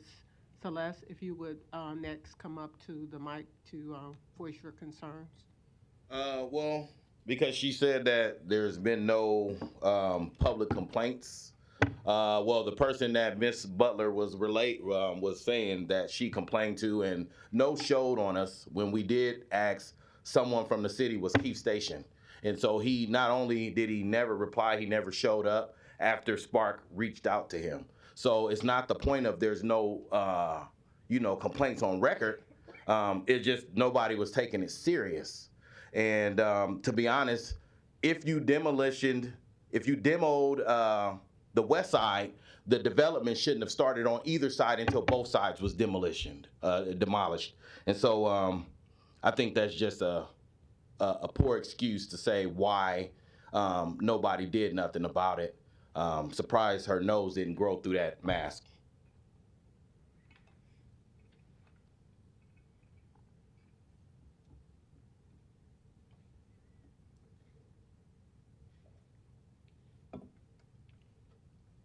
Thank you for allowing me to have these additional comments, but I just want to bring to your attention that when I had the complaints against the OEDC property at 3483 Larimore, which was the original Emmanuel Hospital building, I called and complained and sent emails multiple times over years and years. There was a block and an order somewhere that went directly to him every time I would complain, went to OEDC, and he would get a personal phone call and none of the trail would be documented. So it looked like nobody was complaining the majority of times when I called in. So whatever that is in that process that gives an individual that has these type of condemned properties a personal phone call instead of it going through the channels that it needs to go through so that this stuff can be actually documented so you can have proof positive of what's going on needs to stop. So it may not be that the people didn't call and complain. If somebody has a block order somewhere, then it doesn't go through the regular processing channel that it needs to go through. And please note that. Thank you. Thank you. I stand with my community regarding the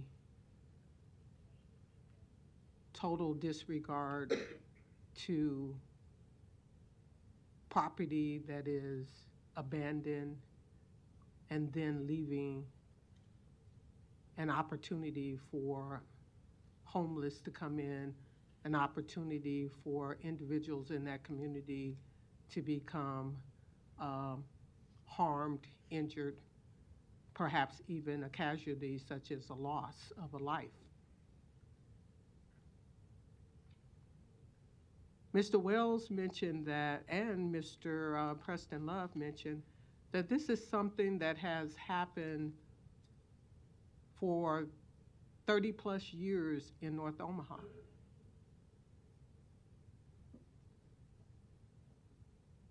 So while I'm not necessarily talking about OHA, I'm talking about a bigger issue, which is North Omaha has a problem with receiving services from the city with speed and accuracy. I just had a conversation today with Public Works regarding the streets. I got very little sympathy for my comments. I asked for a walkthrough to see what the problems were. Yes, I'm an African American woman. Therefore, I was not heard. Not only is my community not being heard, me as a representative is not being heard here at the city.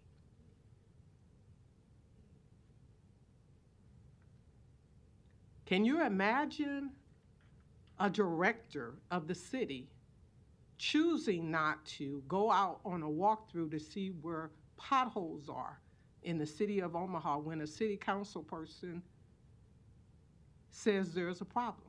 You know why his answer was that? Because I'm not his boss.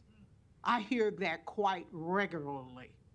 No, I'm not your boss, but I report to members of this community, and it is your responsibility, according to the charter, to respond to the request that I make. No, I'm not Mayor Stothard, not your boss, but I am the city council representative, and I have been voted to be in this space, like it or not, to report things that are happening in my community. So yes, I stand with my community today regarding these issues that have gone on far too long.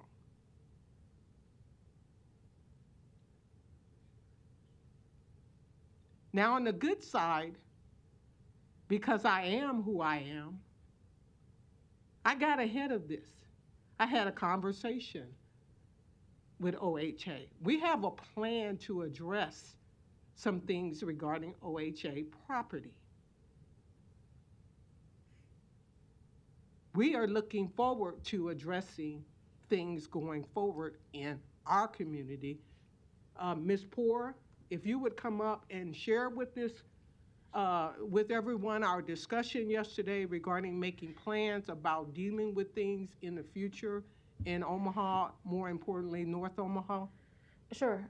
Broadly, we had a conversation on Monday with Councilmember Johnson, myself, our Director of Operations, and our Resident Services Director, Salasaka, who's here today speaking. Councilmember Johnson brought forward just some general concerns that she had heard in District 2, and she was asking about the policies and procedures of the Housing Authority and how we manage and how we respond to some of those things. She provided some suggestions to us. We provided some ideas to her about some of the things that we do and how we do those things. And we agreed on several steps going forward as far as working more closely than we already do with our resident associations and our coordinating council, which is the leaders of those resident associations, talking with them about some of the ideas and the things that have been brought forward either by our staff or by Councilman Johnson or others for how to streamline information. Sometimes working with any landlord can be confusing. Working with OHA and the many, many regulations we have is certainly confusing. So how to streamline that, how to get people access to information faster, easier, and bringing some of those things forward. How do we hear from individuals that we're serving on what it is they would like to see? What concerns do they have? How can their needs be better met? And then also working more broadly with the community as a whole, if there's feedback. And then also making sure we have a position called a resident assistant, and making sure that our tenants and those resident assistants, tenants know how to contact them, those resident assistants feel really well equipped to respond to needs. Thank you. Broadly, there's a lot more specifics, but that's broad. Thank you. You're welcome. So I'm going to wrap this up in a nutshell and say you've heard the voices of my constituents speaking about city services. I hope you heard them rather than discard them. These are real concerns. This is not about personal issues. This is about real issues in Omaha, Nebraska, more importantly, North Omaha, that is going on and has been going on for decades. And even when we put in nonprofit organizations to serve our community, they are not, I repeat, not coming into the grassroots area and finding out what the issues are. We are just simply putting a band-aid approach on the realities. No, we don't want to hear that, but that's the truth.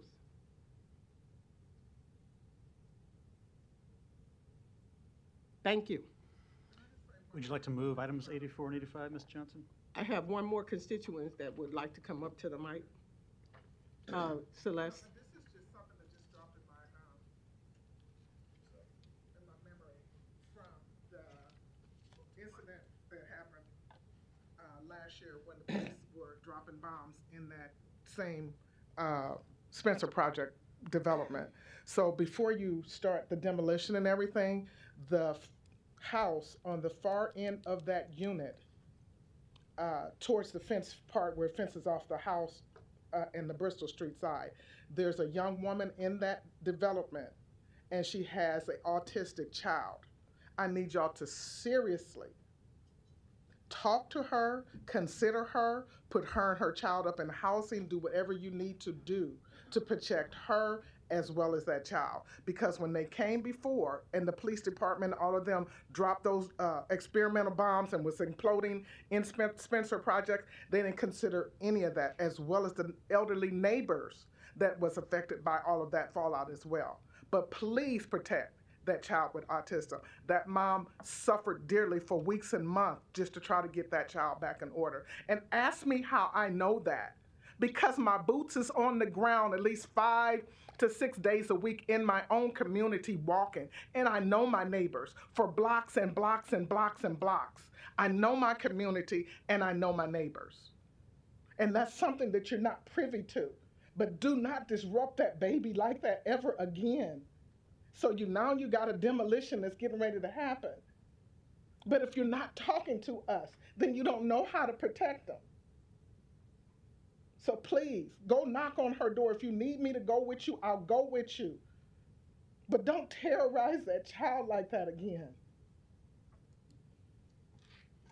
Thank you. I would also like to say that city departments, North Omaha has appointed a person to represent them. And as you go about your day-to-day habits, I'm not trying to take over your workload, but you might want to consider including me in your decisions because it impacts the entire city of Omaha when you do not. Would you like to move those items, Ms. Johnson? Yes. 84 and 85? 84 and 85, motion to approve. I'll second. And I'll just, before we vote, this will be a unanimous vote here in 1 second. I just want to thank you all for being here and for your testimony and for being advocates for your neighborhood. I think we did get some firm commitments here today about securing that site and demolition as quickly as possible, hopefully as soon as tomorrow, and ongoing communication in the future.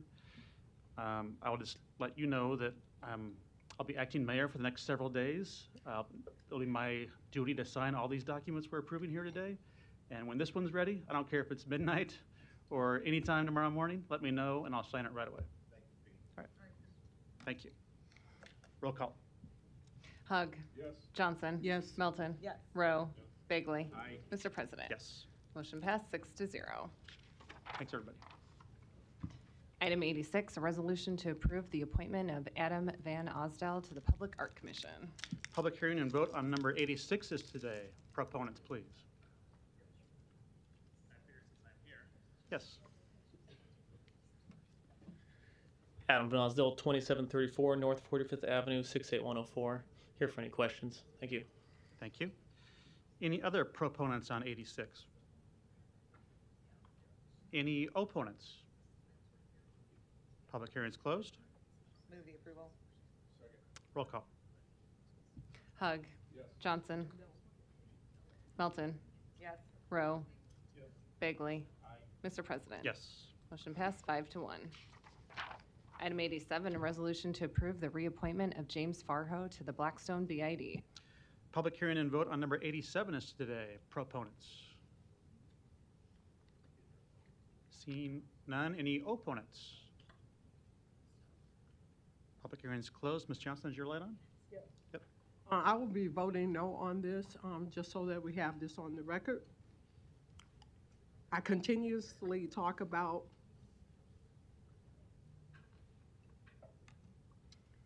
unfairness that my community face, and we still have committee appointments that I'm concerned about being available in a group setting so that they can understand and have conversations from different points of view.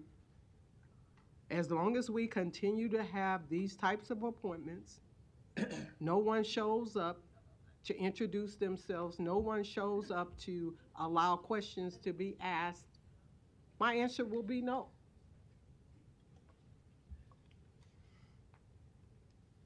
No reflection on the individual. It's about the process. The process is wrong. It hurts my community. It damages my community. It doesn't help with any of the processes that are needed in order for us to grow as a city. So if I have to stand alone to say no to this until this body decides to understand the relevancy of inclusion in these committee appointments, then I will stand alone, but I will be making them, I will stand alone and talk about it every single appointment, every single one. Thank you. Mr. Bagley, you're recognized. Thanks, Mr. President. I'll be glad to support Mr. Farho's reappointment. I've gotten to know Jim since I've been on the council. I've been in his house. He does a great job for Blackstone, for the BID, is a longtime, decades member of that neighborhood. And I support the mayor's reappointment to Jim 100%. He's done a tremendous job for Blackstone. He's been a help. I think he even ran for this seat years ago. I got to learn as I've met with him. Great knowledge, great businessman, great family there, and I'm glad to support this appointment today. Thank you. Thank you. Ms. Melton. Yes, I support this appointment too. I don't necessarily expect people to come down, but I do want to thank Mr. Van Osdell for actually coming down and appearing and giving all of us the opportunity to ask you a question if we wanted to, and no one did. So I support Mr. Farho on this appointment, and I would ask for the rest of the council members' vote. Thank you. Ms. Johnson? If there is someone in the room that is up for an appointment, they can make themselves known. But traditionally, this body has already advised appointments that they don't have to show up. They don't have to engage. So I assumed that no one was here. So, my mistake. Thank you. Okay. No further lights. Is there a motion on this item? Second. Motion a second. Roll call. Hug. Johnson. No. Melton. Yes. Rowe. Bagley. Mr. President. Yes. Motion passed 5-1. Item 88, a resolution to approve the appointment of Sean Coulterman to the Little Bohemia BID. Public hearing and vote on number 88 is today. Proponents, please. Seeing none, any opponents? Public hearing's closed. Mr. Hug. Mr. President, could we lump 88 through 94 in one vote? Would that be permitted? I think under the circumstances, we better do it one by one. I understand. Okay, thank you. Second. There's a motion and a second. Roll call. Hug. Johnson. No. Melton. Yes. Rowe. Bagley. Mr. President. Yes. Motion passed 5-1. Item 89, a resolution to approve the appointment of Katie Mock to the Little Bohemia BID. Public hearing and vote on number 89 is today. Proponents, please. Seeing none, any opponents? Public hearing's closed. Mr. Bagley. Mr. President, I'll make a motion to approve the appointment of Ms. Mock. I've also gotten to know her as a business owner both in Blackstone and Little Bohemia. Her and her husband, Noah, tireless, passionate about both of those communities in my district. And I am super excited for her to be on the Little Bohemia BID, and I think the mayor made a great choice here in Katie. Thank you. Thank you. Roll call. Second. Motion and a second. Roll call. Hug. Johnson. No. Melton. Yes. Rowe. Bagley. Mr. President. Yes. Motion passed 5-1. Item 90, a resolution to approve the appointment of Dorothy Noonan to the South Omaha BID.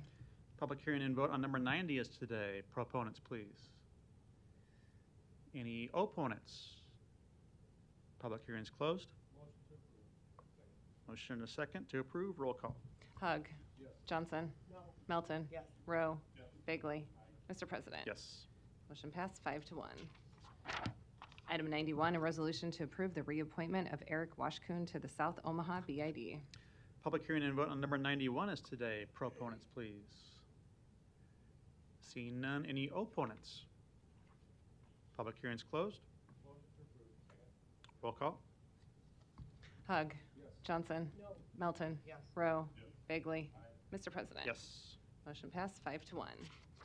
Item 92, a resolution to approve the reappointment of Jeremy Hultberg to the South Omaha BID. Public hearing and vote on number 92 is today. Proponents, please. Seeing none, any opponents? Public hearing's closed. Roll call. Hug. Johnson. No. Melton. Yes. Rowe. Bagley. Mr. President. Yes. Motion passed 5-1. Item 93, a resolution to approve the reappointment of Rigoberto Perez Fuentes to the South Omaha BID. Public hearing and vote on number 93 is today. Proponents, please. Seeing none, any opponents? Public hearing's closed. Roll call. Hug. Johnson. No. Melton. Yes. Rowe. Bagley. Mr. President. Yes. Motion passed 5-1. Item 94, a resolution to approve the reappointment of Marcos Mora to the South Omaha BID. Public hearing and vote on number 94 is today. Proponents, please. Seeing none, any opponents? Public hearing's closed. Roll call. Hug. Johnson. Melton. Rowe. Bagley. Mr. President. Yes. Motion passed 5-1. Item 95, a resolution to approve the purchase agreement with Kiewit Corporation for the sale of property located at 1502 California Street. Public hearing and vote on number 95 is today. Proponents, please. Seeing none, any opponents? Public hearing is closed. Move the approval. Motion and a second. Roll call. Hug. Johnson. Melton. Rowe. Bagley. Mr. President. Yes. Motion passed 5-1.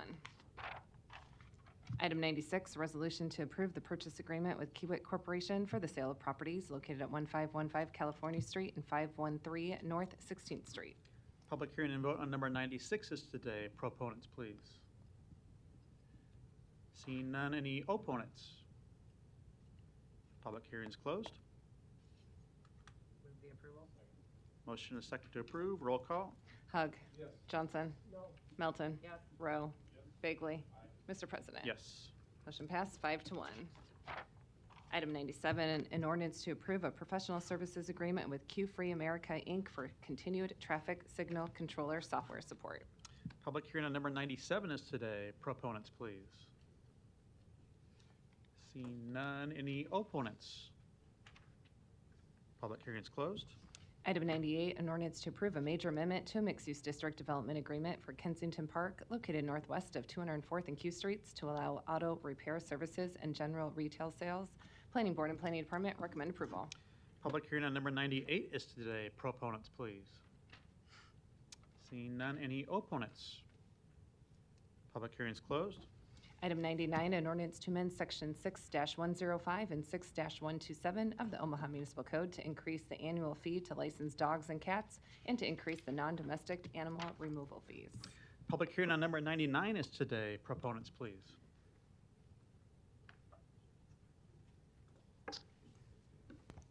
Hi, Pam Weiss for the Nebraska Humane Society, 8929 Fort Street, Omaha, Nebraska. As you know, and Councilwoman Melton pointed out earlier today, the Nebraska Humane Society is contracted by the City of Omaha to provide animal control services for the city. They're needed services. We do things like stray and pound, bites, cruelty investigations, all types of things with animals. And if the city did not contract for these services, they would have to provide them through an animal control division of the city. NHS has been here in the Omaha area for a long time. I think animal control has been contracted since like 1940s in order to provide these services. So we have the facility, we have the structure, we have the expertise to provide these services. However, the costs are going up, and the animal control costs and the city contract have been a little without sync. So we're working on that. The $1.25 pet license fee increase was negotiated between NHS and the city as a part of the 2024 contract to help bridge that gap between the actual cost of animal control services that that NHS provides and the amount that the shelter has traditionally kind of ponied up in order to absorb some of those differences. The last pet license increase was in 2017, so that was 5 years ago. The increase, as we worked out this morning, is less than 1% a year and will help keep up the costs of living and doing business for animal control, which continues to go up. So the Nebraska Humane Society and its Animal Control Division appreciates the city partnership and your support and hope you vote on this. Thank you. Thank you. Any other proponents today? Seeing none, any opponents?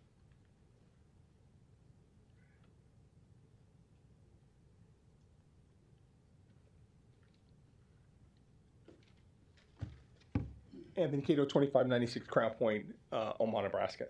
I oppose it because of the fact that it's a partnership with the city. One of the questions that I would even ask City Attorney Matt Kuzi is the fact that when did the city issue public or private entities badges to enforce the laws of the city? I'm almost positive that's illegal to do so. And if they have the authority to cite make prosecutions through the city attorney's office, then they should be a part of the city. They do good work for the most part. They really do. But it's an incident that comes to mind is in my neighborhood. There's a couple of elderly people. One of them is formerly Dwayne Hudson, formerly deputy sheriff officer of Douglas County. His great aunt lives on my block. She had a raccoon that was dying. Somehow or another crawled up and got on her roof. She's 88. She can't get it off the roof. I was told to call the Humane Society by a city operator. The Humane Society partner said, we can't do that. We're not part of the city. That's problematic for me because that's you act in that capacity and or somewhat deputized to do for enforcement of other crimes involving pets. Then you should be able to go over there and get that animal off her roof. Nope, they told me call the fire department. Fire department said, we don't respond to that, call Public Works. Public Works called back and said, call the Humane Society. See how this is a domino effect? If you have a private entity, because then they told me to call Baldwin Rescue Center, which is off of 96th and L, and they are a private entity, not affiliated, not contracted by the city as far as I know. They came and got it. But one of the things that the operator told me from the Humane Society side, you can't touch it, you can't kill it, you're not supposed to capture it. Now wait a minute. Animal control, most citizens think animal control is the Humane Society because they have those officers come out their little trucks with the lights on and they have a badge that says City of Omaha on it. But they're not a part of the city. They're a private entity that gets funding, some funding from the city that's authorized to do some legal things for the city, including criminal prosecutions. That's problematic for me. What I would suggest, and I hope you do this, literally make them a city entity. That way they can help other people if they have bats, rodents, dogs, beavers, raccoons on their property and they need to remove them. They can do that. She said it, they have the expertise. The city needs that in their arsenal because the taxpayers are under the impression we're paying for it and we're not getting the bang for our buck. We're providing funds for it. We're not getting the services that we think we're supposed to be getting, and we're giving them authorization to do that. And lastly, and most importantly, it's my sincere hope that the city recognizes that we need them as an entity to do that, but give them the full tools to do it so us taxpayers feel safe when we see them pull up and they're acting on the city's behalf. They're a part of the city. Thank you. Thank you. Other opponents to number 99? My name is Mike Wiggins. I'm a contractor. I have a feral cat colony permit. I had absolutely no intentions of coming and addressing this board today. I just wanted to sit and listen. Ironically, this issue comes before. I'm baffled. I live near 90th and Fort where the Humane Society is. I see all the bright, shiny new... If you could provide your address. Oh, I'm sorry, 7802 North 81st Street. Sorry about that. Yeah. So I go by there every day, just about. You know, they've got this brand new cat aquarium, building. I walked through it when they were done. Many of the cages are empty. I guess I'm just saying this because I don't know where all their money's going. I was going to donate everything I had to the Humane Society at one point. I have no kids. I'm not married. I have nobody. I have one brother, and I wouldn't leave him a dime. I'm passionate about animals. Every day, I go and I feed feral cats. I am the weird cat guy. 61st and Ames, where the Burger King just got torn down. This is pathetic. People don't care about the feral cats. There's not even they spend millions of dollars every year. People donate to the Humane Society, and they spend their money on what? I mean, yes, they do a good job. I don't want to belittle Miss Weiss to that point, but they've got a lot of other stuff going on. They don't even have a veterinarian there for the They used to do the spay neuter clinic. They don't even have anyone over there. So all these cats and dogs that are out there, they're procreating, and they're more and more of a burden on the city. The cats, the raccoons, all these things are something that call after hours. Call and see what you need for a raccoon. And I'll be, in fairness to the Humane Society, sometimes they have to have a police officer to come out with them to euthanize some of the animals. If I catch them myself, it's a much better deal. But if the animal's not there, it's wounded, I take pictures and I tell them come out. It might be an hour or 2 hours. The deer, deer that get hit or on the side of the road that are still alive. I call 911, tell the officer to come out, wait while I'm there, and then they'll shoot them. I'll get a cat. I'll get a permit for that to keep it so I can go feed feral cats.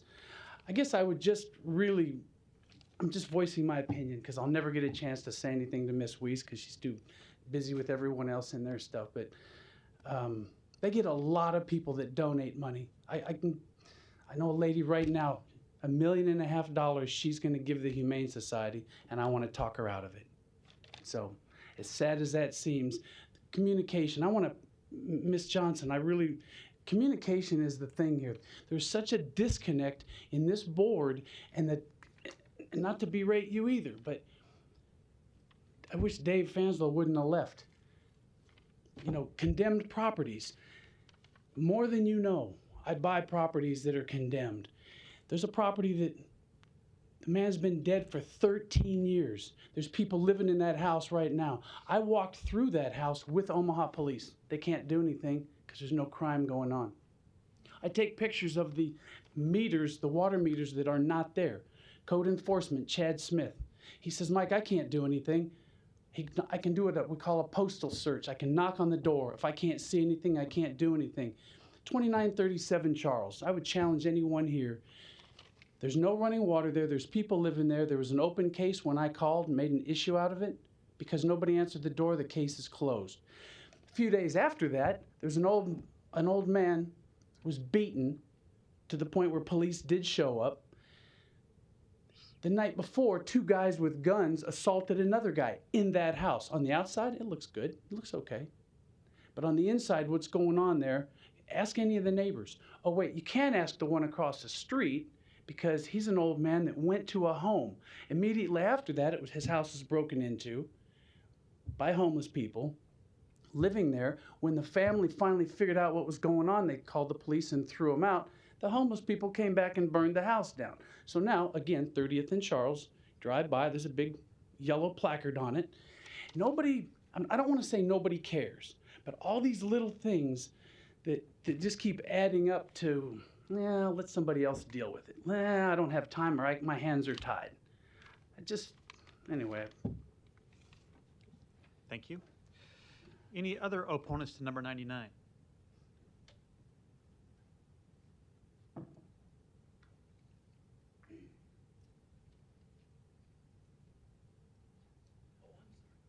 I don't think I see any.